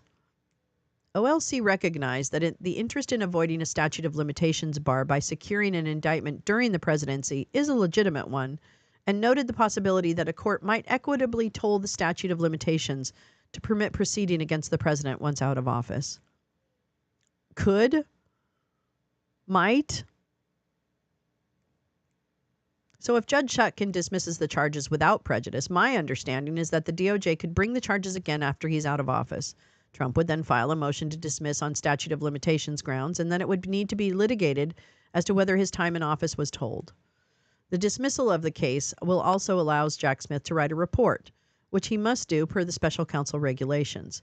He will give that report to Merrick Garland, who will then decide whether to release it. You'll recall that when Mueller issued his report to Bill Barr, Barr then wrote a 4-page summary that completely mischaracterized Mueller's findings and let that bullshit spin for 3 weeks before the actual report was released. Even then, a judge found that Bill Barr inappropriately redacted much of Mueller's report to downplay the breadth and depth of Russia's interference in our elections. I don't see those kind of shenanigans happening this time around. And please keep in mind that it would be very difficult to bring the case again in 4 years, but the DOJ here is leaving open the possibility with this motion, should Judge Chutkan grant it, and I think she will. And there is the full filing. How many pages is that? Oh, it's 6. That sucks. That sucks. Wow, Luigi. It's too big. It's too much. Let me check in with chat. Which is based on one stupid memo in the 70s. Yep. With white men protecting other white men. Yeah, some people super loud, other yeah, isn't that interesting? That's terrible. I'm so sorry, Max. That fucking blows. If we knew that that memo would be used to overthrow democracy in 2024, I think even the guy who wrote the memo would be mortified. I think you're right, SB. I really do. Yes. And then it be dismissed. Yeah. Harry Littman explained that even if dismissing without prejudice, the new incoming DOJ could refile and then ask it to be dismissed with prejudice. Oh, yeah. Tom, that's a great point. Garland needs to release it, but if he will is up in the air. I know. Well, I'm going to go in front of the DOJ. Actually, now I should probably plan that. Let's see. Today's Tuesday. I could probably go tomorrow. David Korn. I don't like listening to the mansplanations of basic shit the squad is far beyond. I'm going to tell you right now, I don't either. And I don't know how to preface the space by saying the people you're in the room with are here for a reason. First of all, they're my friends. Second of all, they are OSINT researchers that are specialists in this area. And it's not that I don't want to hear. I think that it's important for people to just like get their yayas out. But I don't need to be mansplained anything, actually. Even stuff that I might need explained, I don't need men to explain it to me. Well, I think I need to manage it. I think I need to manage it differently. The largest county in each state in Wayne County, Philadelphia, Milwaukee, had the worst or second worst shift of votes. See, I think there was probably some voter suppression shenanigans. I'm pretty confident. Listening to folks last night, there was one woman who came up, all black women, and she was amazing. She had great historical context. It was really, I really enjoyed listening to her talk about her experience as well as her engagement in like the political process, especially in the South, and what we get wrong. I think it's a matter of allowing people time to get to know us, but there are just some people who need to be heard. Yeah, exactly.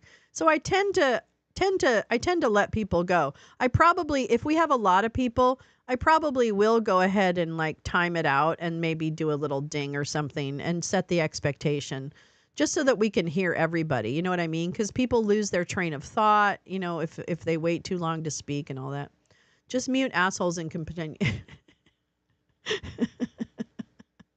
Yeah, exactly.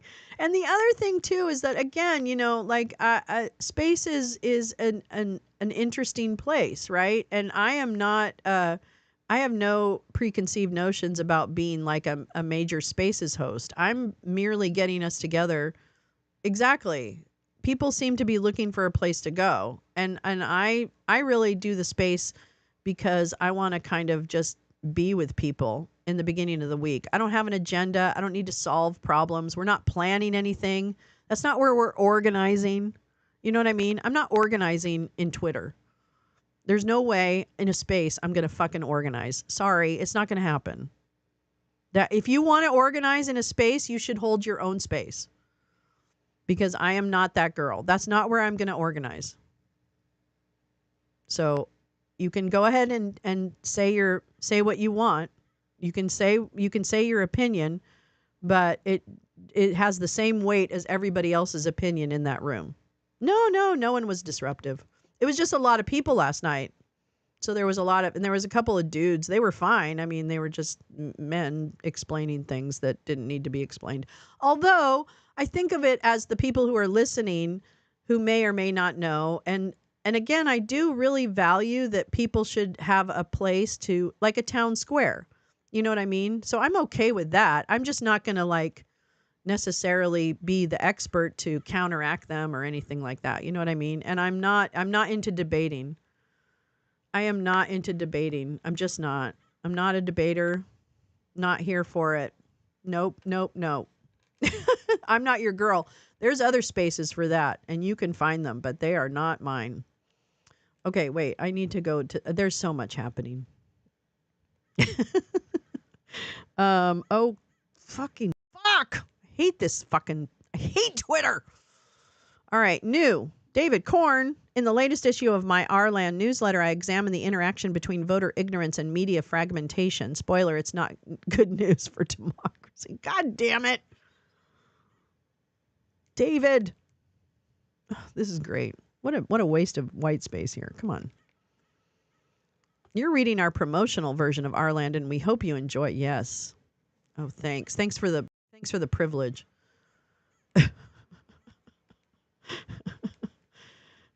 Yeah. Yeah, and it's just like, I don't know. The ruble is rubble? Uh-oh. Let's take a look at the ruble. Очи черные, очи страстные, очи жгучие, о, прекрасная, как люблю тебя, как боюсь я вас.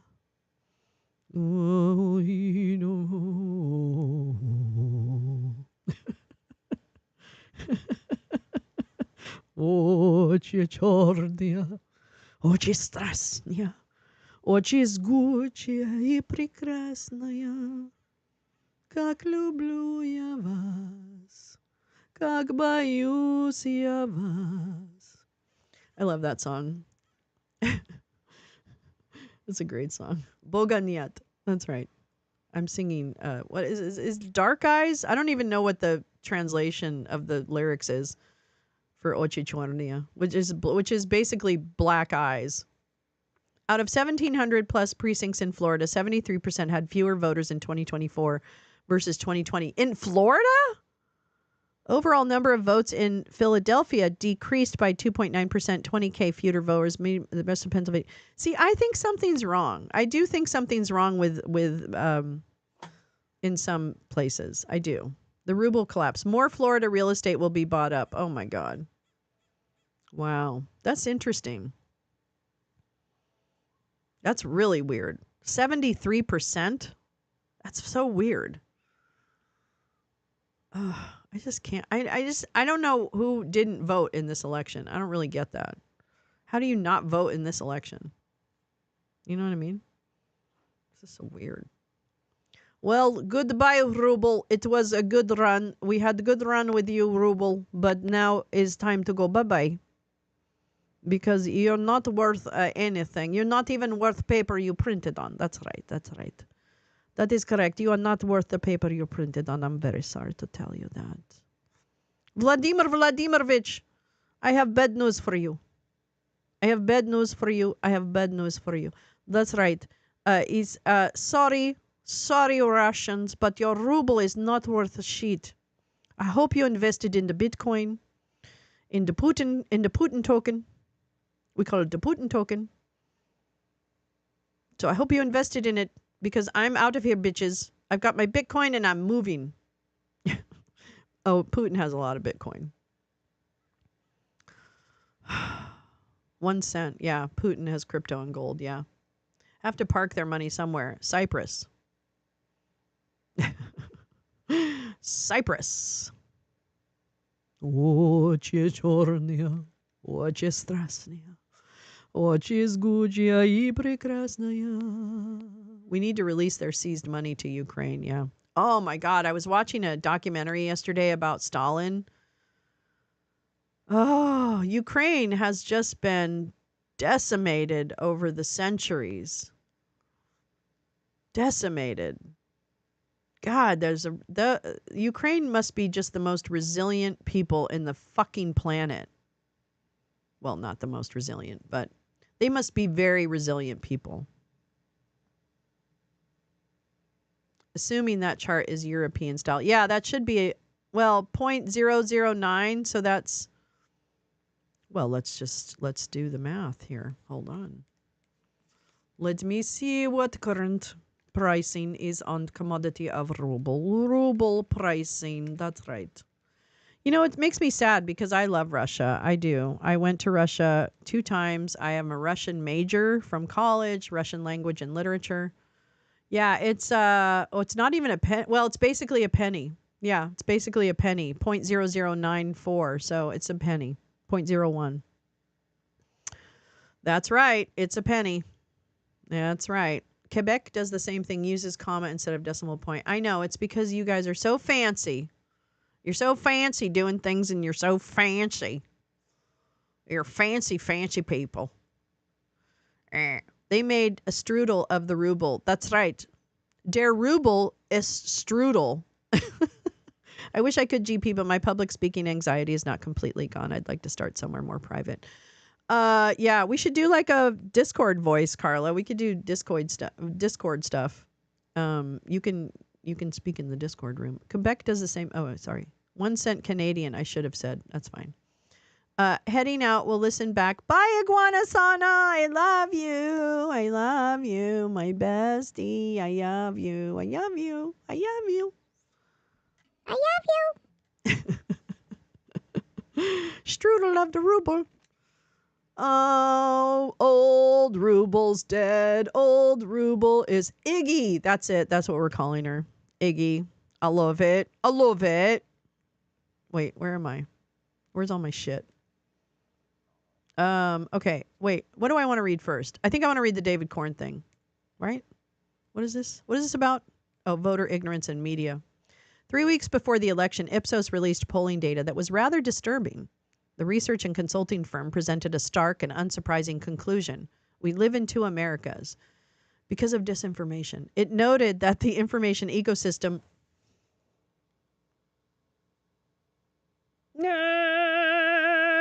I would never regret that. 3 weeks before... Okay, fuck. Partisanship has created a deep divide among Americans on politics and beyond. However, beneath partisanship, media source is also significantly correlated with Americans' views. An eject button. America's primary news source plays into what they believe to be true. Their daily. I hate being right. I've been right about everything. God, it is so hard being right about everything. As I sit alone in my house. Loveless and without a life. But I'm right. Fuck, man. No, I just want to go out and just, I don't know. I want to go to a movie. I want to be taken to dinner. Americans' primary news source plays into what they believe to be true, their own daily personal economic situation, and ultimately how they view former President Donald Trump and Kamala Harris. This was an obvious observation. The two sides in the tribalistic face-off of American politics have vastly different sources of news and information. But the data Ipsos presented revealed a much sharper split. One side is more ignorant than the other. Fox News and conservative media consumers, it stated, are, quote, less likely to answer questions about inflation, immigration, and crime correctly. Of the Fox and conservative media crowd, only about 12% said it was true that inflation had declined in the past year and was near the historic average. About 2/3 of respondents who primarily received their news from national newspapers and other cable news outlets got this right. Ditto on crime. Only 10% of the Fox folks knew that violent crimes rates were not at or near all-time highs in most major American cities, and most believed that crime rates were soaring. 65% of newspaper readers and other cable news consumers held an accurate view. As for social media, the poll showed that Americans who mainly got their news in this cosmos were also quite misinformed. Oh, isn't that shocking? Arrest Mike Flynn. All this naturally influenced the choice of candidates for voters. Ipsos reported that Americans who have correct information on current political issues were more likely to say Vice President Kamala Harris was stronger on policy areas than Donald Trump. Among those voters with accurate views on inflation, crime, immigration, and the stock market, Harris won overwhelming majorities. Trump was the favorite of the misinformed. There's been a tsunami of after-the-fact supposing about the election, but this poll showed that a major fault line in American politics is ignorance. Thank you, David Corn. Amidst the yapping about how the Democrats need to revive their connection to working-class voters, meaning white working-class voters, and debate about whether the party has gone too far to the left or has been overly tethered to centrism and neoliberalism, whatever that may be, this data indicates that a fundamental challenge for the Democrats and others is how to operate within a media ecosystem that not only is fractured, but that propagates and reinforces much false information. Can an ideological shift in either direction matter if so many voters lack an accurate picture of reality?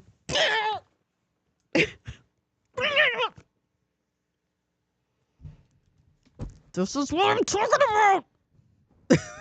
God damn it. Okay.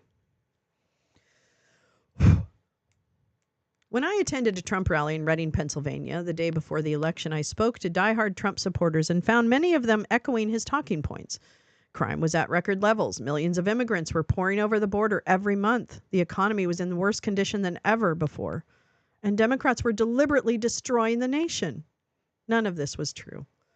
When I gently asked these Trumpers if they were concerned that retired generals who had worked with Trump during his first presidency now described him as a fascist and a threat to democracy, at least a third said they were unaware of these statements.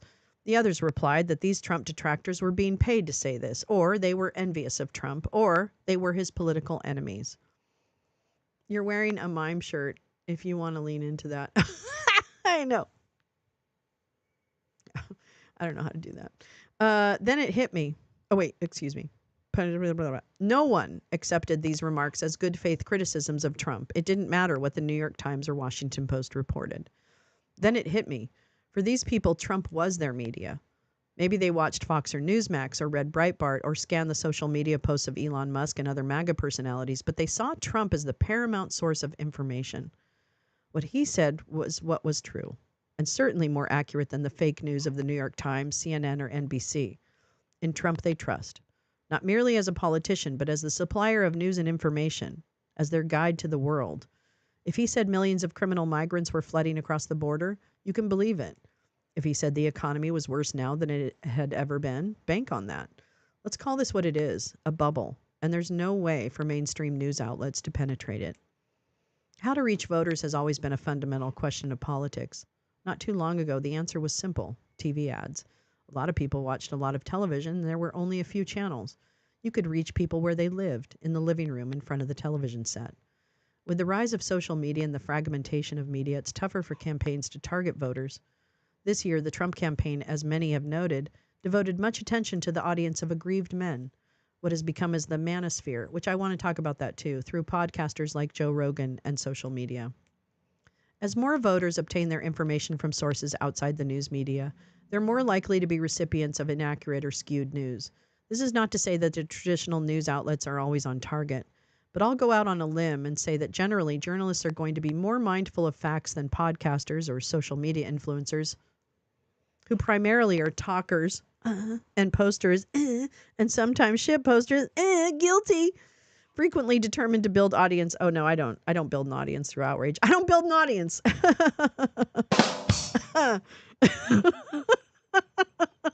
I'm just kidding.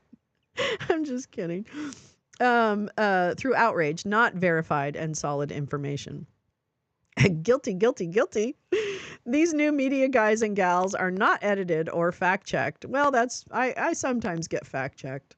Certainly some are responsible and intelligent commentators, analysts, and presenters of news. But the most popular often succeed because they strike emotional chords with viewers, listeners, and scrollers. I can be angry too. Hey, we have an anti-fan club that has to, hey man, I'm on block lists all over the place, bitch. I must be doing something right. These far from reliable information sources. No, he's talking about other people, not me. This month, the Pew Research Center released a report noting that 1 in 5 Americans, or about 20%. Oh, I need to read that. I'm just gonna. Oh, my dog's barking. That's okay. I'm gonna finish this and then I'm gonna take him out. Oh, where'd I go? Oh, where'd it go? Oh, David, where'd you go? Oh, I see. Okay, it fucked me over. Okay, that's fine. Get out of here. Get out of here, duck. Okay, I better walk the dog. He's really barking. I feel bad. I don't want to make him wait. Let me put some music on for you and I'll bring back the campfire. Hold on. Poor Papa. He did enjoy his bath though. It was a very spa bath. I make sure he gets the spa treatment. Yeah, you can't spell anti-fan club without it. Ooh, nice. Nicely done. Rage-a-hall. Exactly, Rage-a-hall.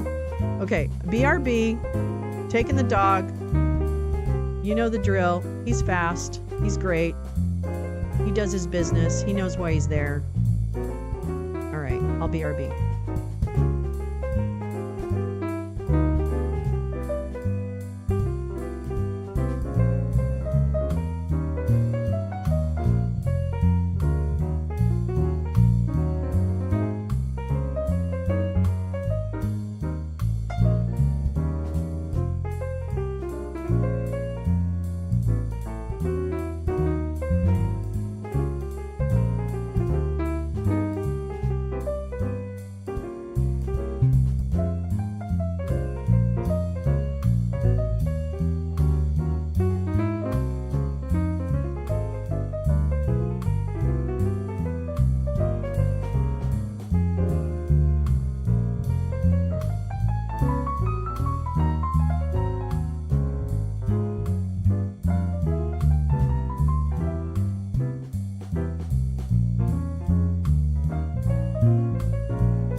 Doodly doo doo doo. Oh, I didn't even uncover the fucking. I'm sorry about that. I didn't even leave the fire for you. Dog.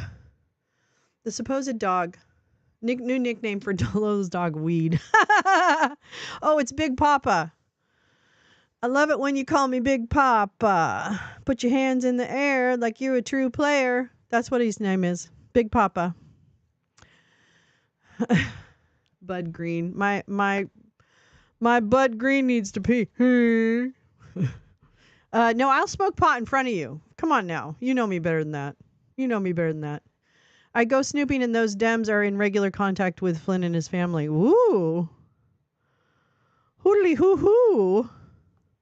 There is no dog. That's right. Conspiracy theory. That's right. I'm doing something. I don't know. I'm going off screen to do something naughty. That's really what's happening. You caught me. Yeah, I think that's a good idea. I think it's a good idea. It's a weed delivery. Well, I would just tell you. Signal bird. Oh, yeah. Oh, yeah. Whatever. Grown-ass men worrying about things I do. Why don't you buy my dinner? Why don't you buy my dinner if you want to? Where are those tiny hands? They're right here, Teresa. Don't you worry about it. They're a little dirty, but I think it gives them character. Whoops. Well, it's very hard. It's very hard to use the small. What? The microphone's just so fucking big. I'll just do it this way. I don't have to hold the microphone. I can just hold my hands up. I'll just hold my hands up like this and like, oh my God. Guess what, y'all? Has Big Papa refused to sign a release? He's not Big Daddy. He's Big Papa. His name is Papa. Big Papa. I love it when you call me Big Papa. That's what I called him. Nah. Okay. Come on, we got to finish reading this. Stop disturbing me. No, I'm just kidding. I love you guys. Okay, here we go.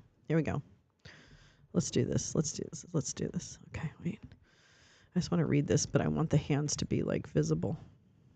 Here we go. We'll do this. There we go. There we go. Yes, perfect, GP. That's exactly how it's spelled, too. Thank you. I love it when you call me Big Papa.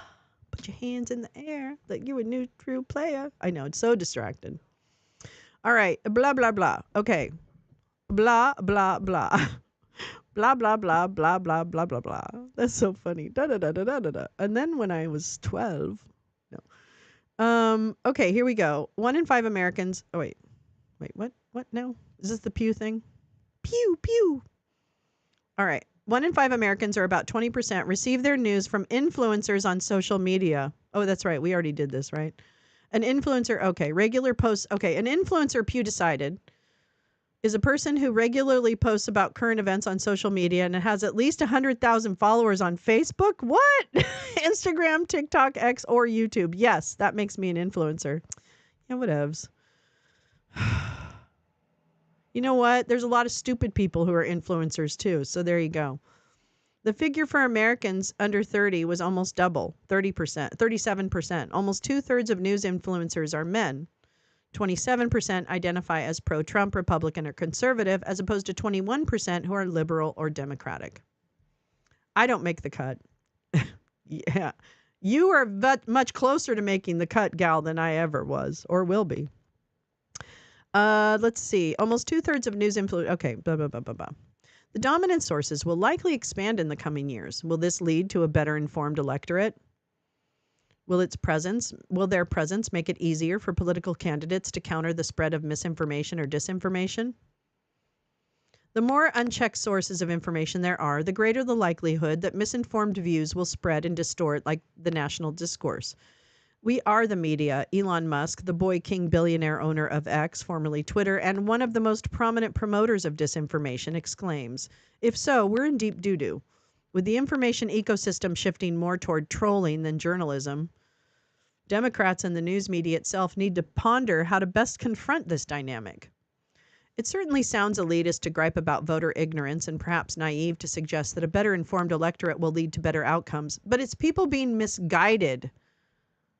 It's not about people necessarily being stupid. I mean, sometimes it is, or bigoted, but sometimes it is. They don't quantify the influence of the influencers, because once you hit influencer level, you're busy as fuck and have to go down the food chain for content. Yeah, that's a good observation. Within the fragmented, voter feelings and attitudes, vibes, have always mattered in elections, but what's noteworthy and perhaps relatively new these days is the interaction between media dissolution and voter misinformation. Within the fragmented media landscape, misinformation and disinformation can easily be reinforced. There's always someone out there on the internet to confirm and bolster a false narrative. Meanwhile, in this environment, it's more difficult to counter and correct false impressions, so whatever misinformation is out there sticks harder than ever. The other night, I was a guest on Ayman Mohyeddin's MSNBC show. We were discussing how Trump's appointments are a clear sign that he and his crew are racing ahead with Project 2025 plan cooked up by right-wing groups to implement authoritarian measures to increase Trump's power and undermine democratic norms and safeguards. What can be done to prevent or slow this, he asked. I was candid. With Congress in GOP hands and Republicans unlikely to or incapable of blocking Trump's extremism, there will not be many impediments to slow Trump and his clown car of radicals, grifters, and Christian nationalists. Perhaps court challenges, but who knows? There may be enough Trump-appointed judges in the federal judiciary to ease his path toward autocracy. Judges appointed by President Joe Biden and Barack Obama might present speed bumps or barricades, but we all know court battles will lead to the Trumpified Supreme Court. Mohyeddin and I agreed that it will be crucial for in-the-minority Democrats and journalists to track and highlight Trump's assorted assaults on democracy and decency. Maybe exposure will have some benefit and affect the midterm elections. Yet I wonder how that will work. How will reports on Trump's perfidy and transgressions reach large swaths of the public?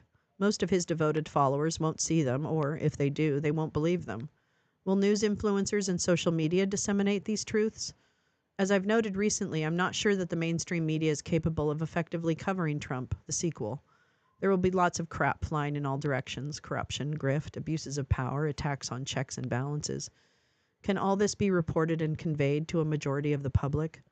The Ipsos poll tells us that a well-informed electorate is crucial for the survival of American democracy. I'm not sure how we achieve that. I only know that we must try. I think I am going to email you, David. I have ideas. It's a good article. You know, I think that I think that I see so much disinformation peddled by,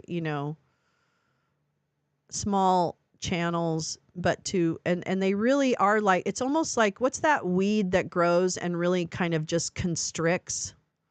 What's that weed that has tendrils that like grow? They're like vines. It might be made up, but they're like vines that like constrict you.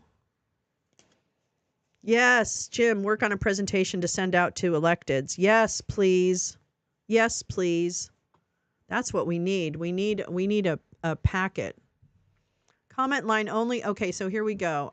They don't quantify. Okay, here we go. The digital soldiers became citizen journalists by design, and as we've been warning. Yes, and here we are. Here we are. There are a number of weed strains called Big Papa, but no Big Papas. Well, that's ridiculous. We'll have to create it. Let's see. Tom says, took the doggy break time to call White House, got to talk to a human gal, told them that Joe should declassify everything and also give Zelensky tomahawks or whatever he is asking for. Yay, Tom. That's amazing. What's the phone number? I'll call later. I'll call DOJ too. Yeah. Hands up.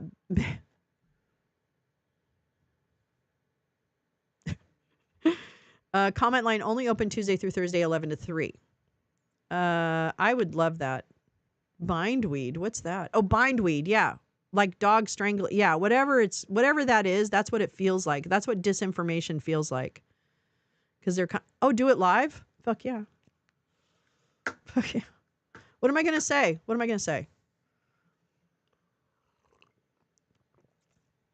Yeah, what am I going to say? Hold on. Let's do this. Is it? Oh, it's 11:37 there. Okay. Wait, what am I going to say? We should start writing and submitting op-eds. I agree with that. And I know this is stupid. No, I don't care. It's not stupid. But something's hitting on me with this radio idea that Snowden was talking about last night. I want to do a radio station. I want to create a radio station. Is that crazy? Is that crazy? That would be crazy, right? That'd be crazy, right? What's the phone number, Tom? Do you have the phone number? Sorry, I could look it up. I'm just being lazy. I'm going to be honest. Yeah. I think that I want to do it. I want to do it, gal. I want us to do it. I don't want to do it by myself. I want us to do it. I want us to do it. Like an AM radio station. Oh, you put the link in. Oh, sorry. Here we go. I got it. I want them to name the 600. Oh, here we go. Comments. Am I doing the comments line? Am I doing the comments line, Tom? I'm going to have to take part of my... I hope this works. I don't know if you guys are going to be able to hear this. Okay, thank you, Tom. Radio stations are a good idea for Michigan. Reach the rural areas. See, that's what I want. I want something. I have a face for radio. Lolo, you can set it up in a ship off the coast like the pirate radio stations. Yeah. I know. I was looking at Live 365 actually, gal, last night. I'm gonna look into it. I'm looking into that seriously. Okay, so what I'm gonna say is I want them to I'm gonna be dumb. Okay, you guys, don't laugh at me, okay? Because I'm gonna probably fuck this up. All right, so don't laugh at me, because I'll be mad if you laugh at me.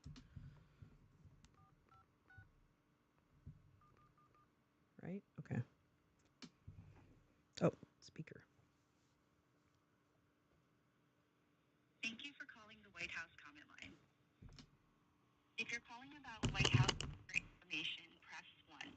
If you're calling about presidential greetings, press 2. For the White House mailing address, press 3. To speak with the next available operator, please remain on the line. Oh, okay. You can also leave a message through our website by visiting I will. www.whitehouse.gov/contact. To hear these options again, please press the star key. Icecast or Shoutcast? Oh, I've heard of Shoutcast. And volunteer operators are currently assisting other callers. Please continue to hold. If you would like to avoid the wait, press 1 to record your message. No, I want to talk to someone. Oh, and I'm on hold with the White House. Well, then I'm gonna just let it sit here. Okay. I think what I'm gonna ask is I'm gonna say, please provide all weapons necessary and support for Ukraine to persevere over Russia, and release the names. Have the DOJ release the video killed the radio star. Well, now we're back. We're back to radio. I'm number 20. Okay, I'm going to leave. Well, no, I'm going to talk to him.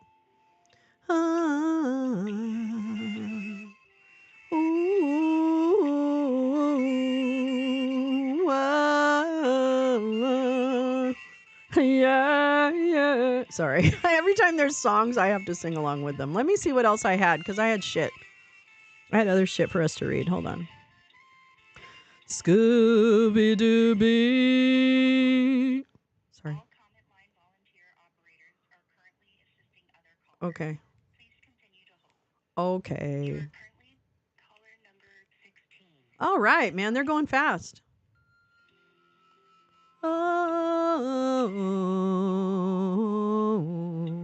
Do I only have like a minute? Are they going to hang up on me?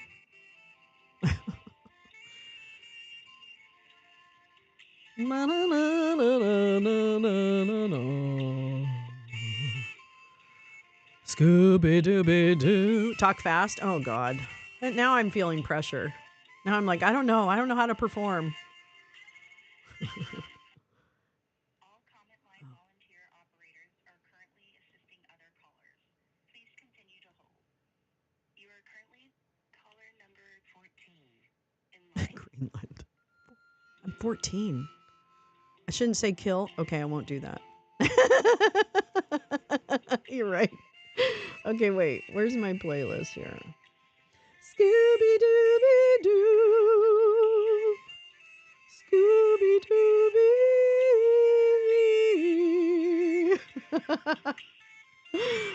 Scooby-Dooby-Dooby-Doo-Booby. I said the Scooby-Doo-Booby. All comment line volunteer operators Okay. are currently assisting other callers. Please continue to hold. You are currently caller number 10 in line. I'm 10. Oh, that's a good idea. Now I'm scared. Okay, wait. I have this. Skadooba-dooba-dooba-dooba-doo.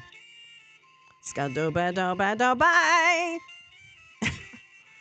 Skadooba-dooba-doo-bye. Skadooba-dooba-doo-bye.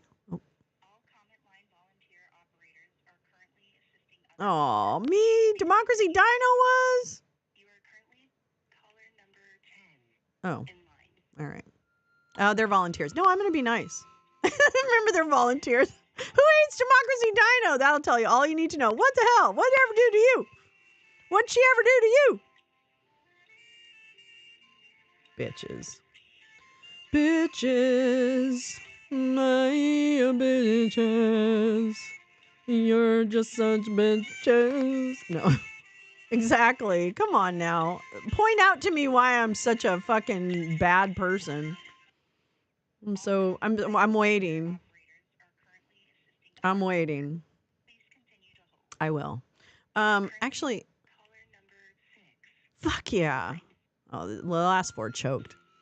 I'm just kidding.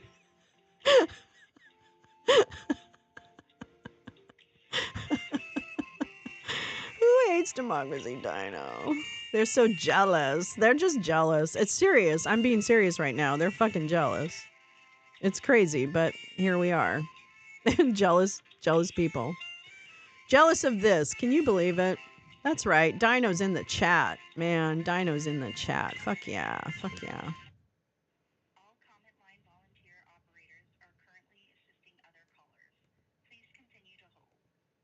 You are currently caller number 3.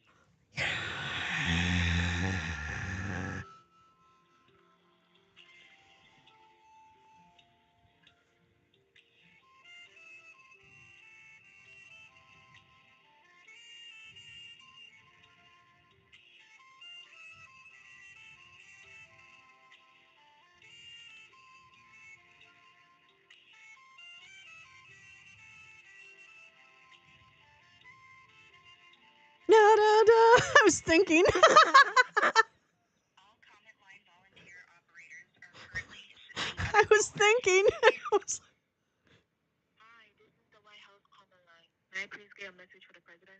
Yes, I would like to urge the president to have the Department of Justice release the 600 names of Russian paid influencers, politicians, and others so that the American people have transparency about Russian influence operations that are taking down democracy. And I would also urge him to provide any weapons necessary to the Ukrainians so that they can defeat Russian aggression and preserve peace in the world. So that's what I would like. Thank you so much for your comment. I'll pass it all along to the office of the president. Thank you so much. Bye. Have a wonderful day. You too. Bye. Okay, that's a start. But now that we've got that, send a letter. We got this. Who are they protecting? I know who they're protecting. They're protecting Congress people. It's more white men protecting white men as just kind of the Madam, this is a pizzeria. That's right. I'm sorry. Did you want pepperoni on that? Yes, I do, actually. Okay. And that's another thing. That's another thing I want. Pepperoni. Anyway, good. We'll do that every day. Let's do it every day. Good idea, Tom. Good idea, Tom. We'll do it every day. That was easy. They're beautiful. They're lovely volunteers. Lovely, lovely volunteers. Nice job. Hug Spot Pizza. Yeah. Pizza every day. And I would like pizza every day. I would like you to tell the president that we want pizza every day. I like Hawaiian pizza. I know others don't, but I don't care. Yeah, we're going to call the White House every day. Or pizza. Well, pizza's fine. That's fine too. That's a good idea. Nothing wrong with that. All right, let me take a look and see what else we have. I think we got most of it. Yeah, we did. Let's see. Oh, there was. Wait a minute. There's this. I think I want to read this one last thing for you. I imagine it does. You know what? They had these numbers once that if you called a local congressperson, it was like it had to be like 4,000 voices or 2,000, something like that. There's actual like numbers of what they hit. And I don't know. It's interesting. It's very interesting. Thank you, Carla. Well, I didn't do great, but I'll do better next time. I'll try anyway. Yeah. I take the ham off. Yeah, exactly. Exactly. I do love Hawaiian pizza. I like it with pepperoni and pineapple and not ham. Oh, you need to leave soon? No worries, Teresa. We're almost done. I'm going to read one last article and then I'm going to call it a morning. Oh, here come the helicopters. Don't give your right name. Here we go. Let's see. When was this? This was a long time ago. I just wanted to read this because it's about Doug Burgum. Several groups say North Dakota governor will sacrifice public lands on the altar of the fossil fuel industry's profits. Canadians' bacon. I know. That's not really bacon. I'm sorry, Canadians. This is not bacon. It's not. August leaves for Colorado. Oh, all right, bub. Oh, I'm hugging you right now, Teresa Carter. It's 3:49 in the morning. That's a Lily Allen song. It's 6 o'clock in the morning. Boring. All right. Donald Trump's nom of the Republican Governor Doug Burgum as the Interior Secretary has prompted swift backlash from environmental advocacy groups alarmed at the incoming administration's plan to use federal lands for oil and gas drilling. Trump also announced in a statement on Friday his intention to make Burgum a chair of a National Energy Council he intends to form to oversee the path to U.S. energy dominance and to focus on the battle for AI superiority. I love you too. What? He's going to, what? Doug, a former businessman, has been governor since 2016 of North Dakota, which is the third largest oil and natural gas producer in the country. I did not know that. Burgum, if confirmed by the Senate, would manage U.S. federal lands, including national parks and wildlife refuges, as well as oversee relations with 574 federally recognized Native American tribes. We are going from Deb Haaland to this. Major concerns have loomed over the country's wildlife refuges and public lands as Trump prepares to enter the White House for a second term. Throughout his campaign trail, Trump has repeatedly said, drill, baby, drill, and has vowed to carve up the Arctic National Wild Refuge in Alaska's northern tundra for oil and gas drilling. The Sierra Club, the country's largest nonprofit environmental organization, said it was climate skeptic Doug Burgum who helped arrange the Mar-a-Lago meeting with the wealthy oil and gas executives, where Donald Trump offered to overturn dozens of environmental rules and regulations in exchange for $1 billion in campaign contributions.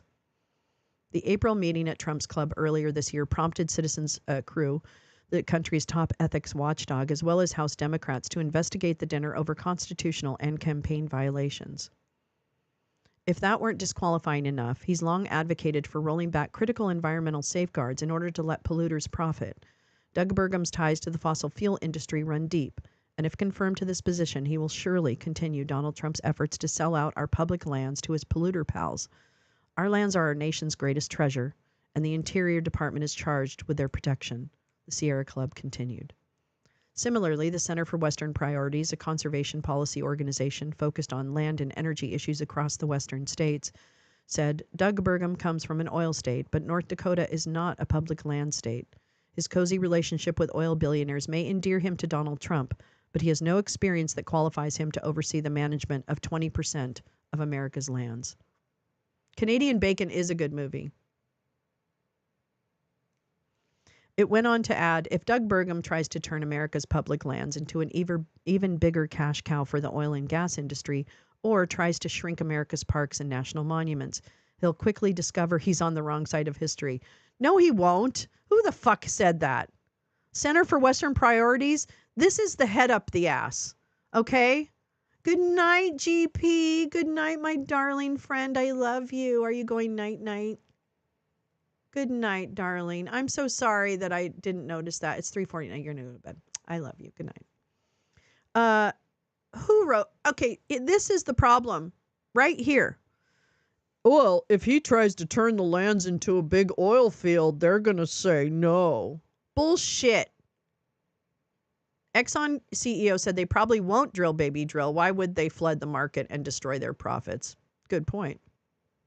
Good point. God damn it. The Center for Biological Diversity equally condemned the nomination, saying that Burgum would be a disastrous Secretary of the Interior who'll sacrifice our public lands and endangered wildlife on the altar of the fossil fuel industries. Good night, darling. Burgum was not always aligned with Trump's extreme climate agenda. He has said he believes that climate change is real, and in 2021 had called for North Dakota to be carbon neutral by 2030, advocating for a plan that retained the state's fossil fuel industries while investing in carbon capture and storage technologies to offset emissions. Yeah, exactly, Tom. We already produce more oil than any country at any. Is that true? Is that true? I just don't know the oil industry as well as I kind of am interested in it. I bought a book that I want to read about big oil. At the time, I just haven't gotten to it yet. At the time, an environmental group supported Burgum's pledge, but noted the impracticality of relying on unproven carbon capture technology rather than a transition away from fossil fuels. Could be worse for sure, said Jared Huffman, a progressive Democrat of California and a senior member of the House Natural Resources Committee who has championed climate action. I look forward to trying to work productively with him. Could be worse. That's great. Burgum's views on matters outside of climate and energy, however, have long been reactionary. He signed a number of bills targeting LGBTQ plus people in North Dakota, including ones that banned gender-affirming care for minors, restricted drag shows, and banned trans people from using bathrooms and shower facilities that match their gender identity in prisons, domestic violence shelters, or state university families. Families? I don't get that. I don't know what that facilities maybe. Wow. I wish that this was a much less depressing show. But I'm afraid this is one of those shows. Oh, thank you. Thanks, Tom. I'm gonna read up on the oil. I've been trying to read up on the dollar. I'm trying to read up on the oil. There's a new. Oh, really? SB? I'll take a look for that. I think we have Apple. I think we have Apple TV or Apple whatever. I'll take a look for that. You know, again, I'm just going to go back down to the basics. We have one trip around the marble. One trip around this time. So what are you going to do with it? How are you going to spend it? How are you going to spend it? You know, I do believe I actually really I need this community. I love this community, and I am more determined than ever. You know, Max, it's so true. We're still quoting the Substance movie from Friday. You are one. You can't escape from yourself. That's right. I didn't have trying to convince people the marble is real on my bingo card. You know, so true, SB. Fucking hell. What the fuck? There's no convincing. There's just there is a louder wisdom that if the wisdom is louder, it drowns out the ongoing shriek of bigotry. The shriek of bigotry will always be sounding. And for some people, it sounds much more loudly than it does for others, by the way. So I think we just have to be louder. This part of you still deserve to exist. This part of yourself is still worth something. You still matter. Well, apparently not, because that's not how the movie ended. You didn't even have a bingo card. How did you not have a bingo card? I made like 17 bingo cards this year. So let's get on Discord and talk about the radio station, positive active measures. Yes. I want to look into that. I'm looking into Live 365. And other things. You know what I'd really love? My dream is be like an AM radio station that is also internet, but also goes out on AM. I just need to learn that. I need to understand that mechanics of that. I'm going to look at that.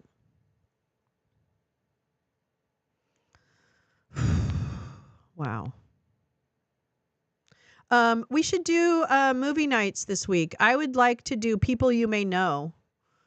Would you guys be down to watch that maybe tomorrow night? Oh my God, I would love that. I would love us to like work all together on the same project. That would be so amazing. You can do the oldies. Yes, Neil. You can do the oldies show. Yay. I love it. I want to do it. Two things need to happen: shout the truth and embrace the savable brainwashed. Yep. Yeah, I'm always here for someone who changes their mind. You know what I mean? That's growth. That's really growth. Oh, don't know snow coming. I'll watch if I can. Why don't I do that Wednesday night? I'm going to do on Discord. I'm going to do People You May Know, which is another documentary and features our friend Brent Allpress as well. He's in that documentary. So I would like us to watch. It'll be let me do it at 6:30 like we normally do. I'll keep it simple. And so our evening show tomorrow will be on Discord. I'll put up all the links and everything for people. And we'll watch People You May Know. And then Friday, we need to pick a fun, quote unquote, fun movie for Friday. I can't remember if we decided on one. I was thinking we might do They Drive by Night, which is an old noir film with Ida Lupino, who's amazing, and Humphrey Bogart and all these people. If you would like to watch that, that's something. I have other things too, but we can do that. We can change minds. Truth is light. That's right. George Raft, yes. Fuck, man. He's so good. So good. So maybe we'll do that. If you have other suggestions, I'm totally open. But if not, we'll probably do They Drive by Night, which is just a great movie. Everybody should see it. Everybody should see it. Yeah, how about that? All right. So I will see you guys later. Thank you so much for coming. I'm gonna wait. I'll see you guys later.